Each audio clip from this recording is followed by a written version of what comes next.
Just hit request to speak. I don't think that works. Good morning. They said it don't work. If we could close the door and get as many people in that wants to come in, we'll all stand for the invocation led by Reverend Fidel Diaz, and then the pledge. Let's pray today. Lovely God, we say thank you today for giving us this opportunity to be here. Thank you for giving us this leader. We pray today for knowledge and wisdom to take the right decision. Any decision we got to make today, we put in your hand. We put in your hand, God, this meeting today, and everyone is here. We pray today in the name of Jesus. Amen. Amen. I pledge Allegiance to the flag of the United States of America and to the republic for which it stands, one nation, under God, indivisible, with liberty and justice for all. Before we get started, commissioners, you're going to have to do it the old-fashioned way. If you want to speak, raise your hand. So whatever they call Or this the thing new is way not for the working. new commissioners. Commissioners, y'all get to do it new, the new way. And I would like to welcome our two newest commissioners. Woo-hoo! Oh, Thank you. Commissioner Bellamy, Commissioner Serbia.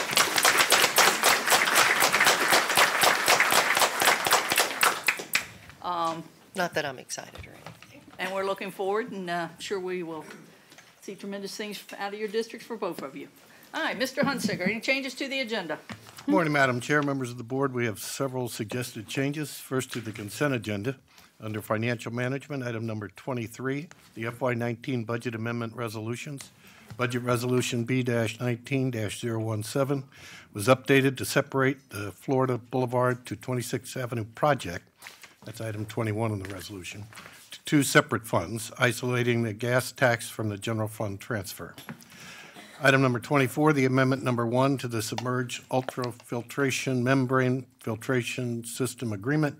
An email from Mark Simpson in response to questions regarding this item was added to the E-agenda. Item 30, request for proposal 18-R068916AJ, catering services for the Powell Crosley Estate. Each of the agreements was updated to correct various typographical errors. Under Parks and Natural Resources, item number 39, Tampa Bay Nitrogen Management Consortium contribution. Say that 3 times quickly. An email from Charlie Hunsicker in response to questions regarding this item was added to the E-agenda. Under Property Management, item number 47, public sale and purchase of surplus property located at 5401 3rd Avenue West, Bradenton. This item was updated to reflect the review of the County Attorney's Office and the addition of the response memo for the request for legal services. Those are the proposed changes, Madam Chair. Thank you, sir. Commissioners, anything you would like to pull from the consent agenda? Commissioner Whitmore? I like number 29 pulled today about the jail health. And I don't want 24 because Mark did a update on the ultrafiltration, but it's such a big ticket item that I would request, and I talked to Ed about this, at a future work session, updating all the commissioners on what's going on, because we were one of the first in the country to do this, and it's one of the largest in the country, except somebody just now beat us. But we were ahead of the game a long time ago, and it's really interesting, and I think everybody needs to be updated on it. But I'm not going to pull it, because I'm asking for a work session. Okay, number 29. Any other? No, and 39, no, I'm fine. Okay, Commissioner Benek? Yeah, and I mentioned this in my briefing as well. I'm not going to pull them each for discussion, but there is a list of items 72 through 79 where we are executing a land use restriction for affordable housing. I would just like, before we vote on that, if we could get a question answered about how we come up with the cost of affordable housing. I know we've talked about this before, what the time frame is on assuring that these remain affordable housing. This is the first time I remember that we've had so many that are coming forward. And I just thought it'd be nice to have just a very brief discussion about how those items are established as the prices, where we come from. And I know it comes from Florida statute, but I think for our staff to talk about it just a little bit would be helpful before we vote on 72 through 79. Those are on the consent agenda. I would suggest the best way to do that is either pull them or defer them. Well, I don't want to defer them. So I certainly do we not can want to pull defer and them. have I just it- wanted Jerry, a could you question quickly? answered Can you answer that prior very? to Jerry, answer that very quickly. She's right there. She looked like she had the answers. Okay. Wow. Good morning, Jerry Lopez, Director of Redevelopment and Economic Opportunity. For Livable Manatee, these are all home ownership, so it's for 10 years, and that's as part of the land use restriction. And as for the cost, we're paying for all of the impact fees and facility impact fees. So those are set by the county, so we're paying for all of those fees. What I really meant was the sales price. So the sales price is part of the package. It's in the contract, what the sales price could be. How does that maximum sales price get determined? So that is part of our local housing assistance plan, and we do more of a market analysis to see what some of those prices need to be given who it is that we're serving. So since we're serving those that are 120% of the area median and below, and 80% of the area median and below, it's about what they can afford generally. So that's how those prices are set, and those are set in our local housing assistance plan that's approved by the state. Okay, so there's a restriction that can be owned by someone who falls into those income categories. Correct. For 10 years, so if that house is sold, it has to be sold to somebody who falls in that income category. Yes. Okay, any other questions for Jerry? No. For Jerry, Mr. Palmer? Madam Chair, just an observation for those that are observing and listening. We do not waive impact fees under any circumstances. We have a separate affordable housing fund that's set aside whereby those impact fees get paid on behalf of the developer, but they are not waived. Okay, correct. I think you should add that those impact fees, we also are paying the school board their share. Correct. Exactly. That is Good correct. point. Correct. Good That point. is That is correct. true. All the impact fees are being paid, That and the is school correct. board fees are at 100% of the maximum Right. allowable. And I will say that every time I get a chance. And Madam Chair? Are you good, Betsy, with? Thank you, yes. Thank you. All right. Madam Chair, if I could add to that on the impact fees, last year we did try to, with FAC, get the statute changed so that we would not have to spend the money on the impact fees. We wanted to get that Florida statute changed. We were not successful, but who knows? Maybe we'll try again. Okay, all right. Thank you, Jerry. Any other, Vanessa? Yes, ma'am, I do have two. Most of them are really just quick questions, and also just to make sure the public understands what we're doing. Item number 30 and 32. 30 and To 30. pull, 30 and 32. 30 Yes, and ma'am. 32, all right. It won't take long enough. Anybody else? 32. If not, we will start the award. So 29, 30, and 32 have been pulled. Right. All right, and we will now go to Employee of the Month. Welcome back, Jerry. Good morning again. Jerry Lopez, Director of Redevelopment and Economic Opportunity. I am really honored and pleased to introduce you to Ivan Groom, our Employee of the Month. So everyone has that quiet person in their office that can be counted on to help no matter what. If I need a map, if I need a PowerPoint, if I need any kind of table done or information, I immediately go to Ivan and he delivers always on time, whatever it is that we need for the department. When staff ever needs anything, he's the first one that they go to for volunteering, whether it's a community cleanup or kind of any kind of bike thing that we had, such as the open streets last week. He is thoughtful, conscientious, smart, and cares about our community. He embodies all of the attributes of our ACE philosophy and is truly one of our unsung heroes here in Manatee County that make it such a great place to work. Karen Stewart is his direct supervisor, and I'm going to turn it over to her to say a few words. Good morning, everyone. It's my extreme pleasure to say a few words about Ivan Groom. Ivan has character. He's a caring and committed member of the organization who strives for excellence in all of his work products. He's the standard bearer for ethical behavior, and he has a bend-over-backwards work ethic and is a continuous learner. As a testament to his commitment to our organization, Ivan has never called in sick in 12 years of service with the county. He always exhibits professionalism, passion for the community, and a can-do attitude using the ACE philosophy. Ivan is a respected team member, working with diverse groups to advance economic development and redevelopment. He works seamlessly with county departments, MSO, MPO, state and federal organizations, and the cities within Manatee County community service organizations, faith-based organizations, and other entities in a professional and collaborative manner that has garnered positive results for the citizens. Ivan possesses the ability to take the customer's point of view, which promotes goodwill for the county and often helps to bring solutions to challenging issues. His accomplishments are many, and since I can't stay up here all morning, it looks like, I'll just mention a few things to you. In the beginning, the economic development team was Ivan and me, and we worked closely together, and I learned a lot from Ivan. He often helped me see the forest when I could only see the tree. He had a strong background in economic development from his work in Saipan, and we worked together on countless CRA projects, including festivals, National Night Out, back-to-school events, Pride Park cameras, enhanced patrol, road gangs, sidewalks, many advisory board meetings, and a gazillion other things. Ivan is a big thinker and excels in the areas of innovation and creative ideas, which he often refers to as harebrained ideas. But they're not harebrained. He worked in collaboration with the IT department to develop a dashboard using Esri and Microsoft Power BI for the Southwest District that can be utilized to demonstrate our progress for the next 30 years across all the departments that are working in the area. The reports are web-based, attractive, and easy to understand by all users, including citizens. Ivan created a web tour of all the economic development projects that have been adopted by the board and an interactive map of these companies. Ivan wrote the ESF 18 Business Recovery Plan, which provides strategies and resources to assist businesses after disaster and was recently used during the Red Tide event.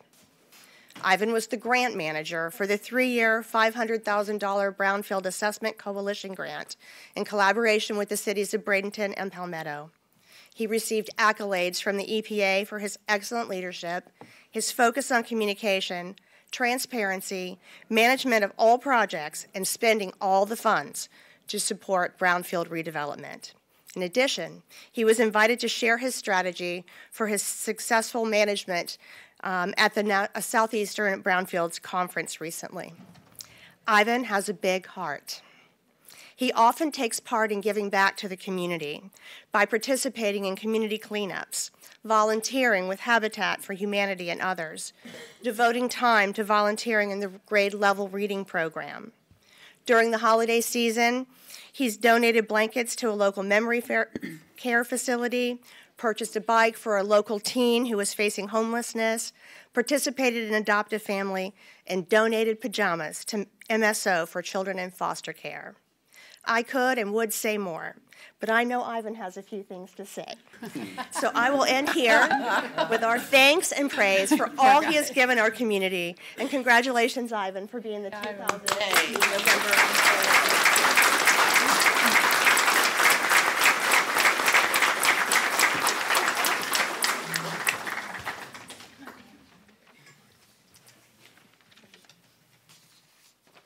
Wow. Hard act to follow. Well, good morning, Chairman, Commissioners, Attorney Palmer, Mr. Hunsiger. You know, what did I do to deserve this? You know, this is something, I'm sure people who have been in my place as Employee of the Month probably felt the same way. And just, you know, for me, it's just been a real shock and, you know, a real honor as well. So, to my coworkers, particularly Jay Barnett and Deidre Green-Larkins, you know, they're the ones who initiated this, and I just thank you very much. And I really mean that sincerely. I've been giving them a hard time all month about this, and, you know, I appreciate what they did. You know, there's, you know, so many people, you know, my other ED coworkers, you know, Bruno and Jeffrey, all the others at REO, thanks to the other department reps who were on the selection committee. You know, there's so many more deserving people. You know, the experts and the just get her done folks who make up the county run 24/7, year in and year out. At Public Works, I got Tom and Jeff and Clark and Nelson and Prony and Sia. In Neighborhood Services, my old department, Debbie De Leon and her crew, Ogden, Simone. It's just amazing what gets done. In Code Enforcement, Zach is just a hero. IT, as Karen mentioned, in helping develop the dashboard, Tim LeBar, Mark, Jeff, Brian over at BADS. There's Candy and Lisa and Paul, Phyllis, Bobby, REO's Bill O'Shea, I don't know where he is. Right behind. Right behind. Oh, He deals with every bureaucracy imaginable to deliver the federal grants, and he keeps it going. And Cheryl in fiscal keeps everything going straight. Debbie, who gets all the houses repaired and built. Sharon keeps everything coordinated. David Moorhead at Property Management.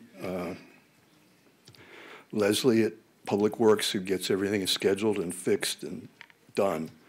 There's just far too many people to mention. Thank you, Jerry. Thank you, Jerry. Sherry, I'm not sure if you're here, but my old director. John O., especially Karen Stewart. Karen, we've gotten a lot done together. Mr. Hunsiger, thank you for all you do for us all. Happy and proud my family could be here today. My son, Mark, who some of you may know, the tall guy right here. He interned and worked here almost 2 years for John O. and Paul Rebenak. He graduated USF St. Pete in May, and now he's doing 3D GIS for the St. Pete company, Quantum Spatial. My daughter, Julia Joanne, is graduating magna cum laude in 12 days from USF Sarasota, Manatee. And she just started a career track at a Sarasota philanthropical corporation called Dream Large. And she's helping to organize the International Pink Festival that's going to be in Sarasota in December. Their mother and my wife, my love of my life. She was a manufacturing technician at Air Products. She makes these huge liquid natural gas converters, and she's their November Employee of the Month.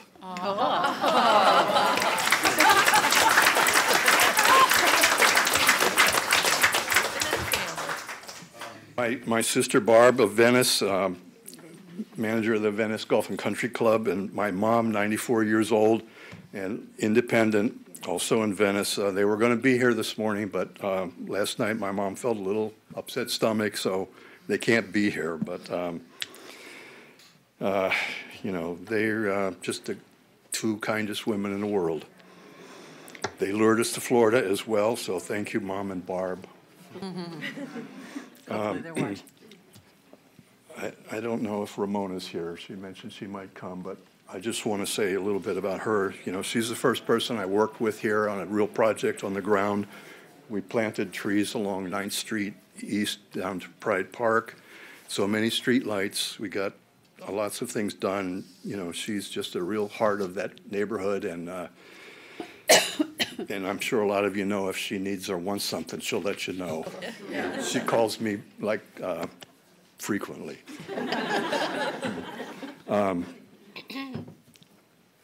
So again, thank you, Manatee County, for the what you let me do for my family, and what you let me and some other people do every day. Commissioners, you should be so proud of your departments and your directors and your entire staff from the bottom to the top. So thank you, everybody. Thanks so much.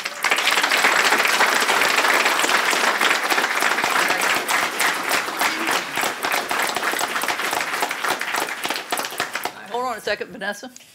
Yeah, I just wanted to say that you mentioned everybody, every staff member, family member, and it just shows the humility that you have.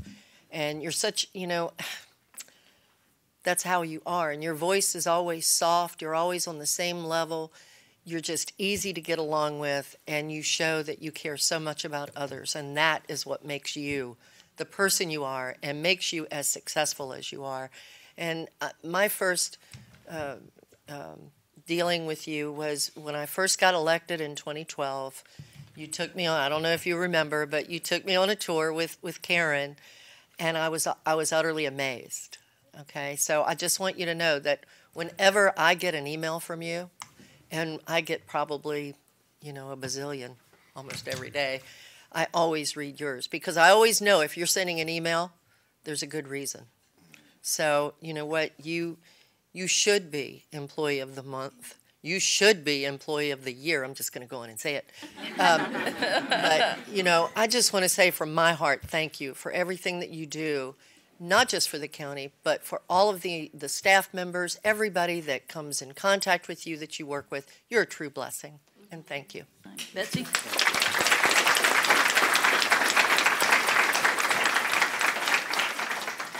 So, Ivan, I can't add a whole lot. A lot's been said, but you're a great guy to work here. Yeah. We're very, very lucky to have you. And I've known it for a long time, worked with you on both sides, private sector and this side. And, when you talk about everybody, it's because we do have such a great team here at Manatee County. And I really appreciate you taking the time to notice that. I think the public needs to know how well our team works together with the staff. And it hasn't always been that way, but it's that way now. And we do have a great team, and I see you at all of these events. It was hot as Hades at the Open Streets event. It's funny to think about now, but your team was out there, all of them representing, trying to find the shade as much as everybody. Your work in Samoset, the neighborhood planning work that you've done in Samoset, in Bay Shore, picking that up. That's such important work, and I know Misty knows this too, because Misty's worked with you too. It's an advantage us planners have. We get to work with other planners, and we know what great work they do. So I just want to say thank you too. And it's great to see you here with your family. I thought it was great when you dragged your son in to understand a little bit about it, and we benefited from that. And so I just want to say thank you. Misty? And I also would like to congratulate you, Ivan, on a great job. I've worked with you and had the pleasure of doing so. And I echo Vanessa's comments that it's a very special person on their day of recognition that shines a light on everybody else. So thank you for what you do and who you are. Thank you. Thanks, Ivan. Ivan, you deserve this, and we all enjoy working with you. You make us proud. Thank you. Thanks, Ivan.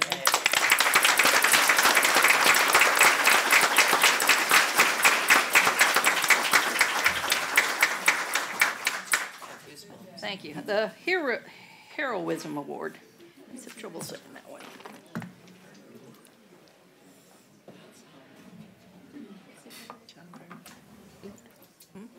Who is that man? I know, he's in a suit, man. No, I can't tell anymore. Good. Looks like a different Looking person. good. I don't know.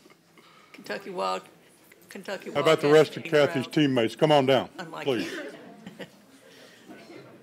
He's lost quite a bit of weight. Yes. Talk to Lisa. She might need to start watching him.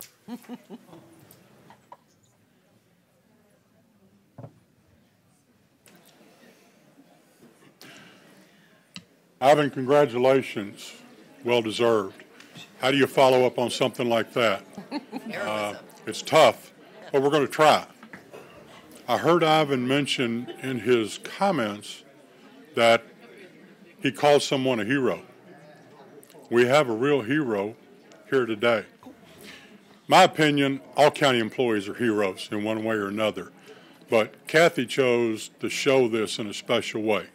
Let me introduce you to Kathy Clay. Kathy is Plans Examiner Inspection Officer of Manatee County Government, Building and Development Services. She does a wonderful job. She went over and above what she's required to do. And I'm sure most of you have read the write-up. On September 20th, Kathy was going from one inspection to another and noticed that she had a stop in between that she could pick up. Now keep in mind, Kathy, along with the rest of the inspectors, performed 2.5 times the volume of inspections based on the national standards. 2.5 times more than the national standard. That's a lot of work. And I'll share some numbers with you later in the morning. So Kathy stopped to do a new door installation. Noticed that the door was open about 4 inches, a large cat sitting there. Building inspector, need to inspect your door. Nothing. Open the door a little bit more. Building inspector, heard a faint cry from an elderly lady. Help me, please. The house is dark. There's a lot of stuff in the house. Kathy was extremely brave by going into that house, not knowing what to expect. She's out there by herself. So something told her, I need to do this. So the cat led her to a hallway where there was an interior bathroom. The elderly lady had gone in there about 10 o'clock the night before. Now this is 10 o'clock the next day. Closed the door. Some stuff fell in front of the door. She couldn't get out. So she was stuck there for at least 12 hours. So Kathy went to the door. You were very brave going in that house. She didn't know what was in there, but she did it because she knew she had to. That's what kind of person she is. And she got the lady out of the bathroom. The lady was fine, but Kathy did the inspection. It passed. Oh, thank God. But all that. Kathy spent more time with the lady, making sure she was okay. Let me call EMS. Let me call somebody for you. She wouldn't do it. But, you know, that's an act of bravery. And I'm so proud of her. And I'm glad you're on the team. Yes. Congratulations, Kathy. Yay, good girl.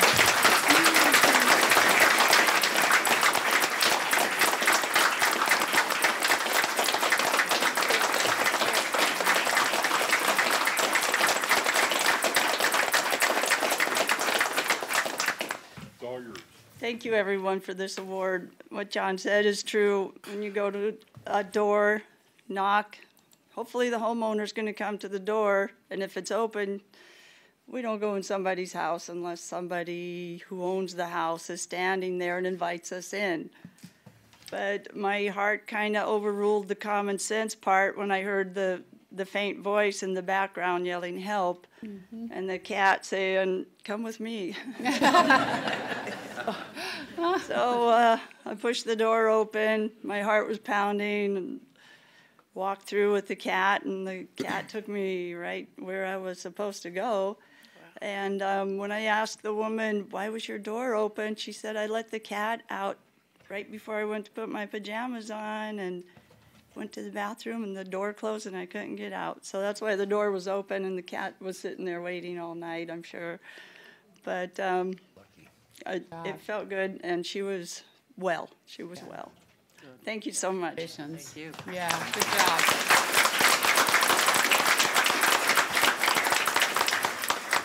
Kathy, we're all proud of you. Thank you very much. Oh, you're welcome. Appreciate it. I would do it again. I know you would. All right, Extension Master Gardener, volunteer training class.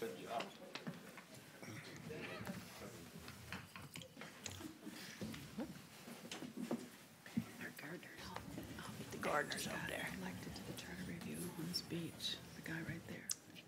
Morning, Crystal. Good morning. How's everybody doing today? I'm here today to present our newest class of Master Gardeners, our 2018 class. They have just finished their training, and I have a few stats to share with you about all that they've done.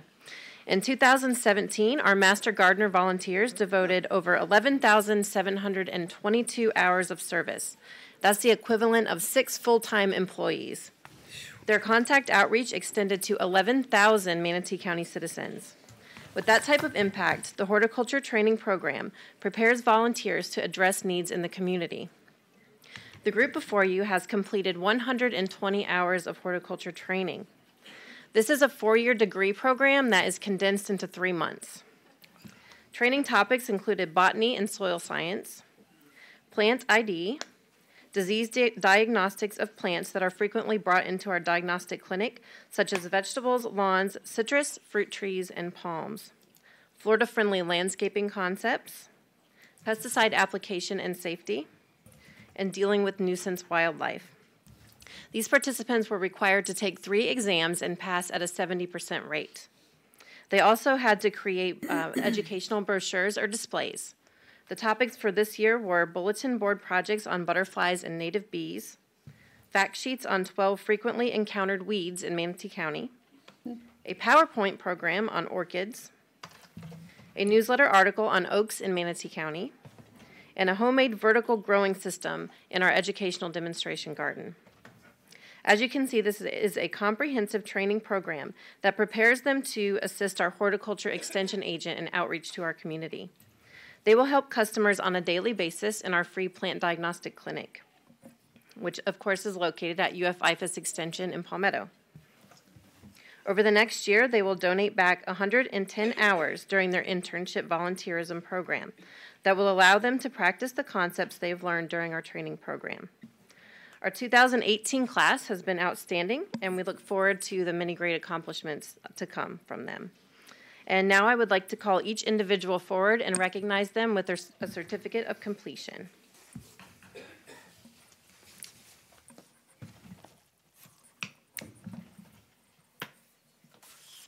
Okay, our first recipient is Sylvia Bailey. Dawn Barron, Christine Barron,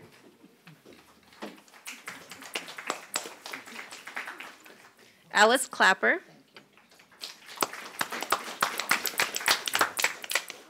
Angela Cleater, Peggy Connolly, Linda Diaz, Barbara Fayen, John Holmes,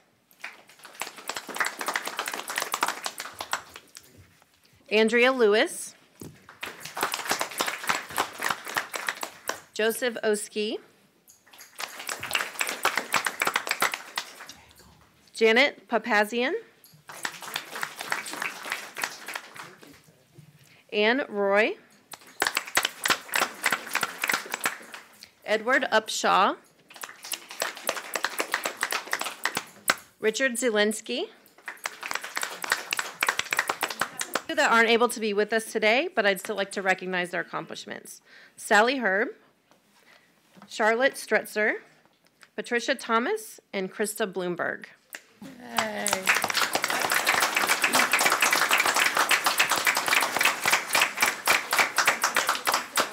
And I also have to say congratulations to our extension employees. Without them, this wouldn't be possible. Of course, we've got Kathy Oliver here. She coordinates the program. Our extension agent, Lisa Hickey, and Cindy Mozelewski in our office. So thank you all and congratulations. Congratulations, everybody. Thank you. There you are, Jack. Jack, there you are. I thank y'all very much. I happen to know how many hours they do put and help IFAS out, and I thank y'all so much. Thank you, Crystal. Thanks, guys. Great job.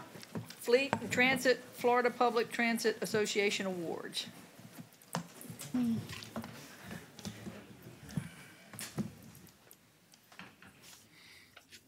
Bye, Jack. Jack's dad was the founder of Holmes Beach. Oh, really? Jack Holmes. Pat. That's his sister, Pat Holmes. Where's our team? Oh, that's his cousin.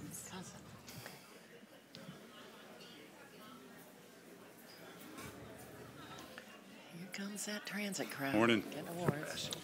William Steele, Transit Division Manager. Every year, the state of Florida Public Transportation Association, as well as the Commission for the Transportation Disadvantaged, hold annual conferences. And there are statewide awards that are received from various agencies. This year, we were blessed to receive 2 individual awards and 2 organizational awards. The first individual award is Mike Ruth, the runner-up Fleet Tech of the Year. And for that, I'm going to turn it over to Matt Case. Hey, good morning, team. Matt Case, Fleet Division Manager. We have Mike Ruth from Team Fleet today, was runner-up Technician of the Year. Mike is truly one of the most outstanding technicians I've ever met in my over 20 years of automotive experience. The guy takes every challenge, any conflict, anything you give him, this guy will show up with that smile and say, where do I start? I'm ready to go. So I wanted to thank him, and it was an honor and a pleasure to sponsor him in this award. So I'm going to turn it over to Nick Del Rosa. He'd like to speak as well. I'll make it short and sweet. I've known Mike for 3 years, worked with him, supervised him. I couldn't think of a much better person that would receive this award. When I hear ACE, I couldn't think of a much better figurehead than Michael Ruth. That's right. Thank you. All right.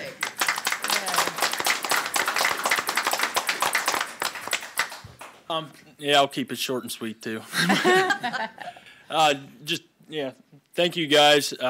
Before I came to Manatee County, I worked automotive for a number of years, and I was ready to get out of it. And I said, well, you know what? I'll check out this place and, give it one more shot. And I love it here. I mean, all you guys included. This is the best place I've worked, and I plan on retiring from here, hopefully. So, Good. Wow, that's what we want to hear. I'd like to hear. Yeah.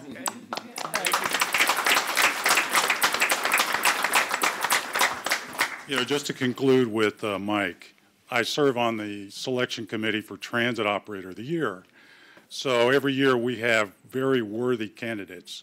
So every year there's a handful of techs that could be Fleet Tech of the Year. In my mind, Mike is Fleet Tech of the Year, representing the entire state. We know he's that good, he's that qualified, he's that competent. Wow. So on the transit side, we appreciate all of that hard work. You may not realize this, but we have 8 techs that are dedicated to transit, 1 supervisor, and Nick is our superintendent. And if you didn't know this, Nick is the 2-time Fleet Tech of the Year. Mm-hmm. Wow. So we have a very talented fleet team, transit fleet team. So thank you very much. And congratulations to Mike.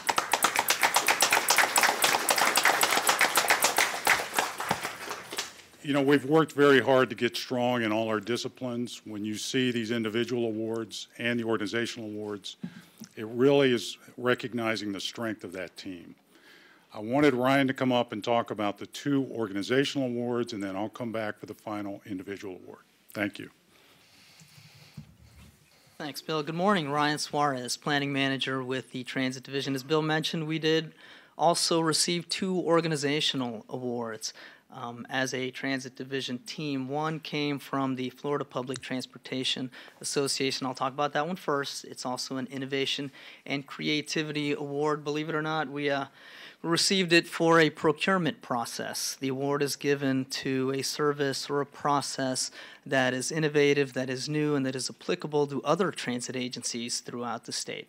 And just to give it a brief description here, this was a procurement process that we followed for our real-time passenger information system project that's currently in design and we're going to roll out next year. As opposed to writing a big, huge specification, which is typically what other agencies do. They hire a consultant, they pay them a lot of money, they develop the specification, and then they put this big specification out to procurement. We said, wait a second, hold on. What do we really want to do? We wanted 5 things. And so instead of ending up with a 200-page specification, we ended up with a 7-page scope of work. That's what we included in our request for proposal. And here we are, underway, and the project is, like I said, in design and ready to roll out. And we got to thank our procurement folks, Teresa's team, Monica Sell, who used to be with the procurement division. They were instrumental in giving us the latitude and the ability to do this. I want to thank Chad Butso as well, and Bill as management, again, to allow us to take risks and do these types of projects and follow these kinds of processes. And it's been pretty successful. So that was the FPTA award. The second organizational award came from the organization that provides some funding for our handy bus service, which is the door-to-door service, the commission from the for the transportation disadvantaged. That award is also an innovation award, and it's tied to our travel training program. And I want to bring Jim Van Pelt up here to stand by because and some of you may recognize him.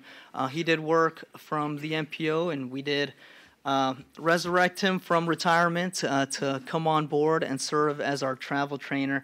For those of you who don't know what the travel training program does, he goes out into the field and really holds hands with potential passengers of our fixed route service, and that's the blue bus that operates on a fixed schedule and on a fixed routing. So he does the one-on-one training. He goes out and does the group training as well. He takes multiple people on desired trips. He teaches them how to ride the bus, how to pay the fare, what kind of discounted fares there might be available to them, et cetera, et cetera. And in addition to the group training and the one-on-one, he also does train the trainer training as well. So going out into these social service agencies and educating the folks who work directly with clients of our services. And this includes clients of our handy bus service, which is the door-to-door service, and those who are apprehensive about using the fixed route service. The innovation really on our travel training program is that Jim is not just doing travel training. He serves now as the liaison into the community, our outreach, and we don't necessarily have a dedicated outreach person on our team. He really completes that team for us by going out there, and he's the go-to person whenever folks have questions about, hey, how do I use the bus? I have someone who's interested. Do you have somebody that can come out and help? And Jim really serves as that person. So it's travel trainer, liaison, and in addition to those things, he's out there accumulating information on infrastructure. Where do we need amenities? Where do we need better stop access, sidewalk improvements, better paths for a client that might be using a wheelchair? In addition, he teaches them about the technology. So it's a real holistic approach, and the CTD, the Commission for the Transportation Disadvantaged, recognized that, and we got the award. So kudos to Jim. I don't know if you want to say a few words. No. Okay. So that's another one in it. Yeah. I'll pass it back to Bill. Great. Yay. Yeah, one final thing on Jim. He was also out in the community with Ms. Harvey.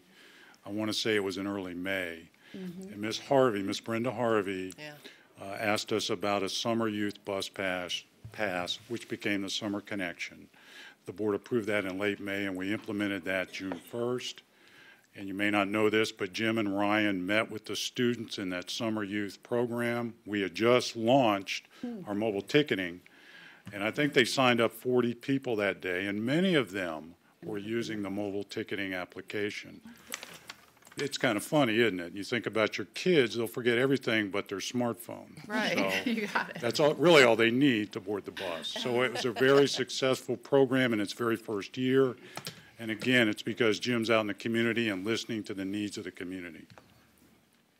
The final award is an individual award. It's one of our own on the county commission. It's Carol Whitmore. At the very end of the process, and I mean on the very last day, I actually thought somebody had prepared a submittal for elected official of the year, only to discover that we hadn't.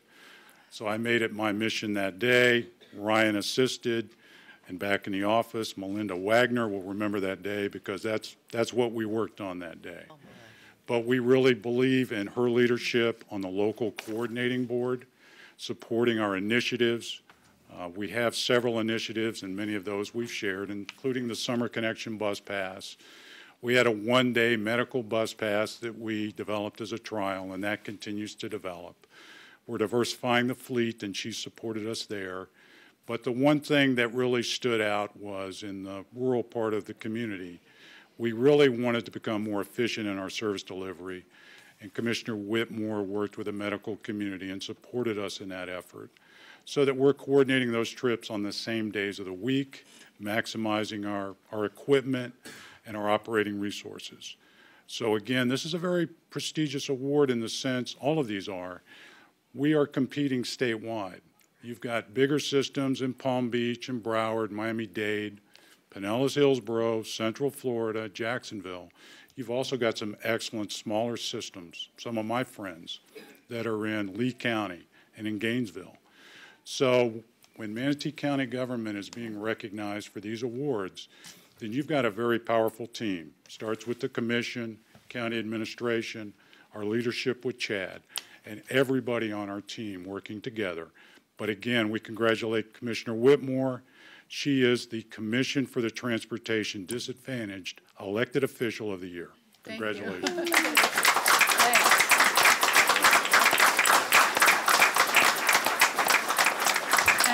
I'm sorry I would have been there that night, but I had a candidates debate that day. So I would have rather been with you guys, but I couldn't. I think Vanessa would like to say something. Yes. You know, it's really refreshing to sit up here and hear the comments that were made just a few minutes ago. Mike, Jim, I don't want to take away from either one of you. You both are awesome. But you know what? I've got to include Carol. Obviously, you know, congratulations on your award. I mean, for a commissioner to receive such an award is rare and really makes us feel good, because so often that's just not the case. But, you know, the one thing that I do want to point out about this team is your common sense approach. You know, to actually take it upon yourself to come up with what you need. You know what you need. Who better to know what a department needs than the people in that department, right? And you didn't take money and send it to a consultant. You did it yourself, the procurement exercise. I mean, I just think that that's something that y'all should really be praised for and thanked, because not many do that. So often, you know, we hire these consultants and we spend hundreds of thousands of dollars, and you guys didn't do that. And you'll probably in the long run be much better off for doing it the way you did, because again, I can remember, and I think you might have been in the meeting in Tallahassee that I was in a few years ago when we were talking about the DDI. I know Ed was there. You know, and the secretary of FDOT looked at me and he goes, Vanessa, do you really think we need to spend almost $500,000 to do another study? And I said, no. I said, you know what? These guys know what we need. They know what will fix the problem and take care of it. Why would we spend that money, you know, doing another study? We need to just listen, because they know what we need. And that's what you guys are doing, and I really applaud you. I mean, we've got the best of the best. You guys are up before us all the time. And we do. Well, we all know that we have the best of the best. So I just want to say thank you. And I want to thank Chad for allowing, you know, your staff to do these things. It shows a new way, a new approach, and sometimes change in that regard is good. So thank you. Thank you for what you are all doing. And I expect you to stay here and retire. Jim, you too. Okay? Thank you. Retire again. Yeah, exactly. Okay, Betsy? Yeah, and I just real quickly, I think you all know that I sit on the Public Transportation Task Force on the MPO, and I will tell you what that involves is, you know, Sarasota and Manatee County, and Al Mayo represents Sarasota County, and I am always so proud of these guys when they do their, because we always get a presentation from Sarasota Transit and from Manatee. And we always kick butt. We got the best. I don't know how else to say it. We always look so good in that meeting, and I tease Al Mayo. I've known Al forever, another planner, and he's always like, I don't want to hear any more about what Manatee County's doing. I don't want to hear about all the stops that they're redoing and the innovation and the awards. But I love it, you know, and some of us are a little competitive, and that's a good thing. Right. So I just want to say how proud I am of this whole team. They're doing a great job. And Bill and Ryan especially, thanks for making us look good. Thank you, ma'am. Thank you. Thank you. We do have one final thing, if you would allow us. There is a pilot program that we've been working on for a year and a half that was recently recognized in a trade publication. And this was spearheaded by our operations team. And again, it's been recognized in Bus Ride magazine. It's the state-of-the-art wheelchair securement for fixed route.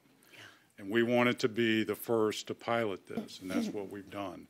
So if you would just allow us, Jim's going to spend a couple minutes just talking about the pilot, and we've got copies of the magazine for the board as well. Thank you. Morning. Jim Egbert, Transit Operations Chief. This here is it's called the Quantum. It's the first rear-facing automated wheelchair securement system. And I'd say about 2 years ago, I had seen this at one of the FPTA conferences. And Mitch Druliard, who was the sales rep for Q-Strength, had offered to bring it down and demonstrate it at our facility at the downtown station for our customers who utilize wheelchairs to see it. And they brought it down and they had it there as a static display all day long. And it really got, it was noticed by the passengers and they seemed to like it. So they entered into what started out as a 6-month pilot program and has turned into almost a 2-year program with us because it's still on our Route 3 bus. And it's the first fully automated securement system where, as it is now, the driver has to deploy the ramp, get out of the driver's seat, and install a 4-point securement system to secure the wheelchair. On this system, all the driver has to do is deploy the ramp. The passenger comes in and does it all on their own. They position themselves in. It's now rear-facing instead of forward-facing. And what it does is it totally eliminates the operator having to get out and secure the chair. It totally eliminates any chance of tip-overs in the wheelchairs, which they're not, I'm not going to say a lot of times, but it has an opportunity with the 4-point securement system. And it totally eliminates the opportunity for passengers to fall out of the wheelchairs if there's a hard stop, because now thinking of a baby and a child restraint system, it's rear-facing. So if the bus has to make a hard stop at all. So it eliminates risk opportunities, potential lawsuits. It eliminates schedule adherence issues because now it takes what could take anywhere from 3 to 5 minutes to secure a wheelchair. It takes it down to about 50 seconds to 1 minute and 10 seconds to secure because the passenger comes in, they back in, they hit a button on a wall, it automatically secures the chair, and the operator's on its way. By the time the passenger secures himself, the operator has the ramp back in, and they're on their way. So it's by far the best thing since sliced bread, so to speak. By doing this, we brought it around to different agencies in the area, helping Q-Strength to promote it. We brought it to the professional development workshop, and since then, it's now being introduced on the state contract as an option, which is going to allow us to be able to, in our future purchases, get it as an option on any of the future buses we get. And we're also looking at that time, to be able to possibly retrofit our other low-floor buses with this, which will help us, again, in any risk issues and things of that nature. So we wanted to hand out copies. Obviously, you can see that we were, Q-Strength featured us as the agency in the Bus Ride magazine, so we were pretty proud of that. Thank you. Awesome. Very good job. Yeah. Great. Good job. Once again, we thank y'all so much for everything you do and way to make the front cover. Yeah. Y'all look good. The whole magazine. Thank y'all. Congratulations, guys. Thank you. All right. Red Tide cleanup efforts. Oh. Hopefully we're done with that for a while. No, we're not. Come to my house. Starting. No, thank you. Come to my house. It's in my canal. Really? Oh, it's cool air will help. I was there 3 times last week. It was beautiful. I was there Friday. It was beautiful. Madam Chairman, Charlie Hunsaker, Director of Parks and Natural Resources. And as a personal note, it's humbling to stand here among so many leaders of this community who serve each day the citizens of Manatee County, their colleagues in excellence, and to be part of that. Whoa. And to offer our appreciation to you for what is going to be an appreciation award for over 91 county employees and their compatriots who helped you in this red tide response to our environmental quality of life here in Manatee County. 97 employees actually are going to receive a certificate, a teamwork certificate, behind me and back out into the hall and back down the street and on every elevator on this building. Done, I might add, to the good work of Tammy Landrum, our Employee Relations and Development Coordinator. That was no simple task either. Thank you, Tammy, for letting us come today for this recognition. Hey, Tammy, wherever you are in that crowd. Back there somewhere. Oh, Tammy. You know, the Red Tide event, this most recent event, began in the late summer of 2017 down in Lee County. And it was a scourge in that area that drifted north ever so slowly to finally reach Manatee County shores about August of 2018. While Manatee County was one of the last to see the dramatic and often frightening effects of red tide, Manatee County scored a number of firsts in terms of response across the state of Florida.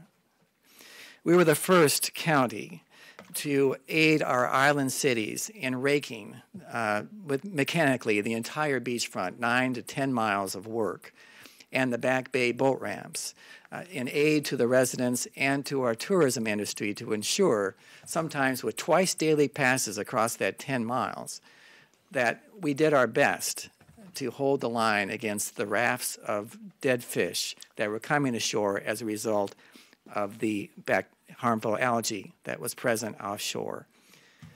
Manatee County was one of the first to bring a company here, literally, to hand clean through nets and boats the back canals of many of our waterfront residential areas, much to the relief of the residents who were facing a catastrophe in their minds of dead fish floating there. One of the first counties to do that. We're one of the first counties to provide at our cost, your cost, the taxpayers' cost, dumpsters at the locations, almost 16 locations across the county shores to help, and in Longboat Key, in the town of Longboat Key, to help the residents clean up and dispose of the fish who are able to do so and provide a place to place them that we could collect on almost a daily basis, again, to try to minimize the effects. We were one of the first to organize and equip volunteers on a cleanup for Palmasola Causeway, the entryway into Holmes Beach and our beautiful islands. And in my opinion, and to my knowledge, we're one of the first counties to recognize all the employees who had a job to do in serving the community in this effort. It took such a heavy toll on our sea life. It also took a heavy toll on our employees, who, by the way, were doing regular jobs at the time, 40 hours a week and more, but were called upon to serve the community, get out there, and react, as we often do, whether it be hurricanes, storm events, housing crisis, and all manner of public service, for which we are very proud to serve you in doing. Among the many who were involved, those behind, again, those shoulder to shoulder with us, I just want to call out a few folks who were involved in a critical way. Lisa Click and George Donahue were the squadron leaders out there on the beach to organize work groups, road gangs, employees, and doing the hand raking, the policing, the monitoring, and all the rest that took place over the weeks and weeks that we were faced with a deliberate and determined cleanup of the dead fish that were there. Carmine D'Amelio, who is our own Jen Catori of the Weather Channel. Yes. He seemed to be everywhere.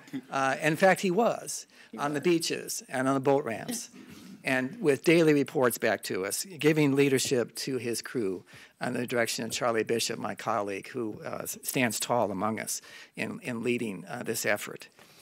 I want to recognize also Mark Taylor. There you are, Mark. Came out of retirement. Who came out of retirement to come back to Manatee County.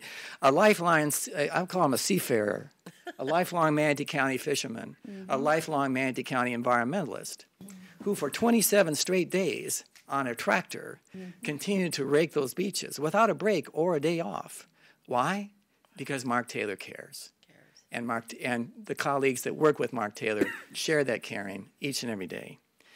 I also want to recognize Damon Moore. He's back there. He says, I can be recognized somewhere. There you are, Damon, who helped to guide that Aptim company to do the right things at the right times and made the important call to say, okay, enough. We've done what we can, and we'll pull back. The cost of those, if that matter, was absorbed by the state of Florida under a grant to Manatee County for that effort. I also want to recognize Melissa Nell from our staff, Parks and Natural Resources, who coordinated that volunteer event. It wasn't an easy task to outfit all the volunteers with masks, rakes, equipment, and that extended into then also providing self-equipment to homeowners who want to go beyond that to try to do it themselves. Again, taking the waste fish to the dumpsters that we provided. To Steve Litchauer, who activated the Emergency Operations Center and coordinated with the help of and direction, actually, of Renee Israel and Casey Ellis, my good friends, who handled a 24-hour, 7-day-a-week hotline. They took 1,300 calls over a 10-day period of time. And in doing so, they were the first line of relations between the government and people crying out for help. And that job was thankless, but so important to making sure our effort was coordinated and responsive to the very people who we were trying to help. And then, even it goes beyond our county employees, the area fishermen who stepped up and worked privately with individuals, cleaning some shorelines that the county couldn't reach with this equipment. We're out there every day, too. So this was a community response that called out the best of us. And for all of those with the opportunity to serve you, stand with us today, I want to thank all of them, my role in that, and my humble opportunity to be part of a Manatee County government employee staff that works very hard, is recognized across the state, as we've heard today. It couldn't be a better job to have in my lifetime. So I want to thank all of you, and we're going to get 97 certificates out there, but not at the microphone. We're going to get them back out there in the hallway, and we're going to have a tremendous photo opportunity for this effort. But thank you, Commissioner. Steve, thank you.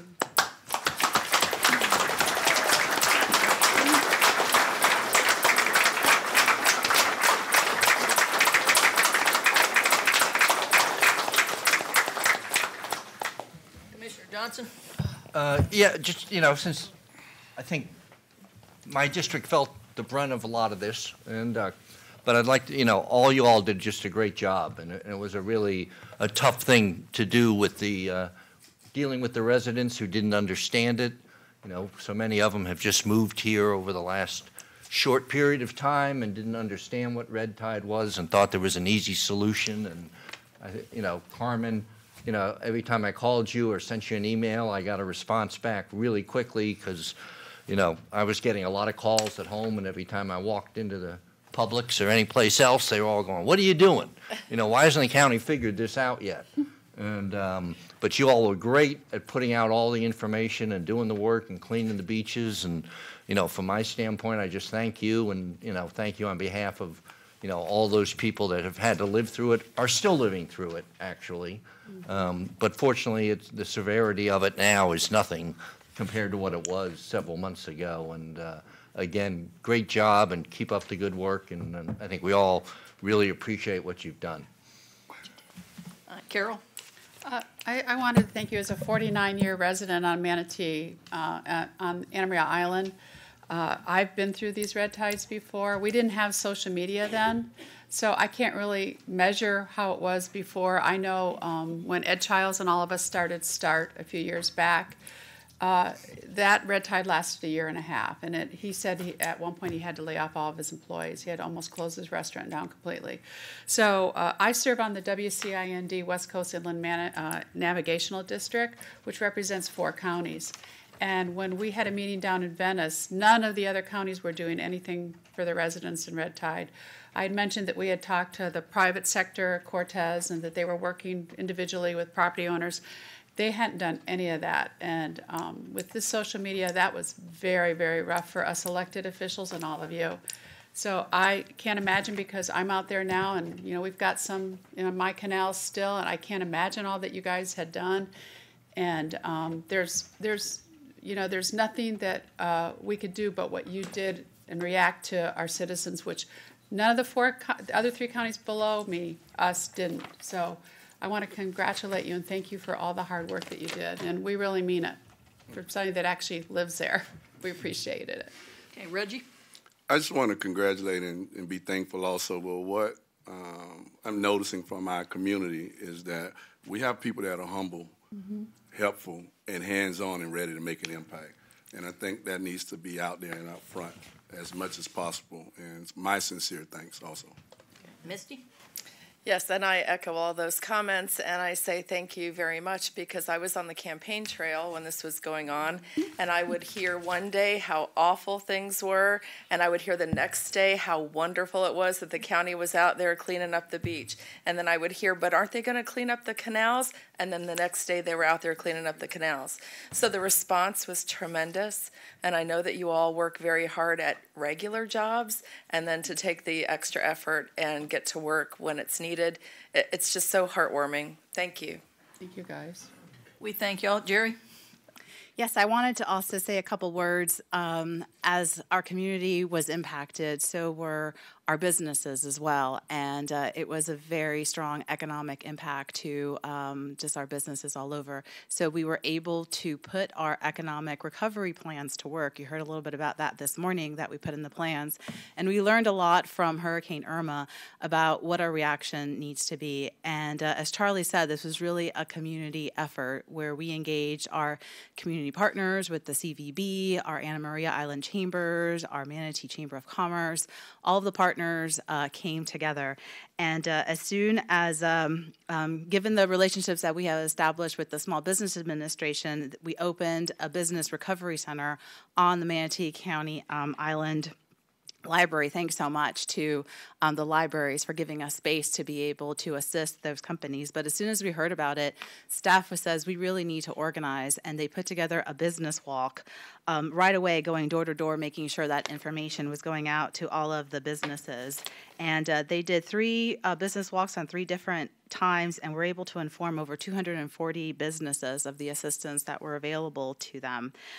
So at the Recovery Center, we were able to serve 150 of those businesses, specifically that inquired about assistance and information.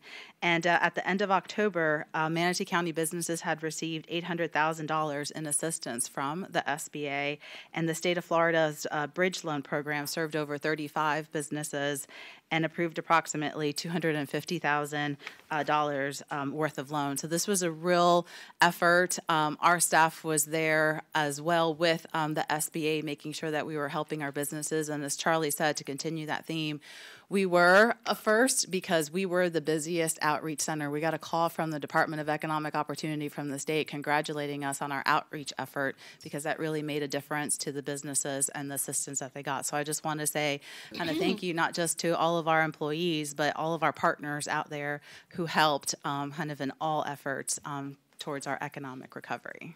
Thank you. Vanessa? Yeah, I'm just going to echo what everybody else has already said, except for one thing. You know, I don't have any of the islands in my district or anything like that, but I can tell you, even out east, we were affected. I didn't get as many phone calls, thank you, Steve, as you did, but I can tell you the smell came all the way out east. So I can't imagine what it was like being closer to the water. Even the businesses out east were affected, especially your seafood restaurants, because everybody was going, I'm not eating any of that.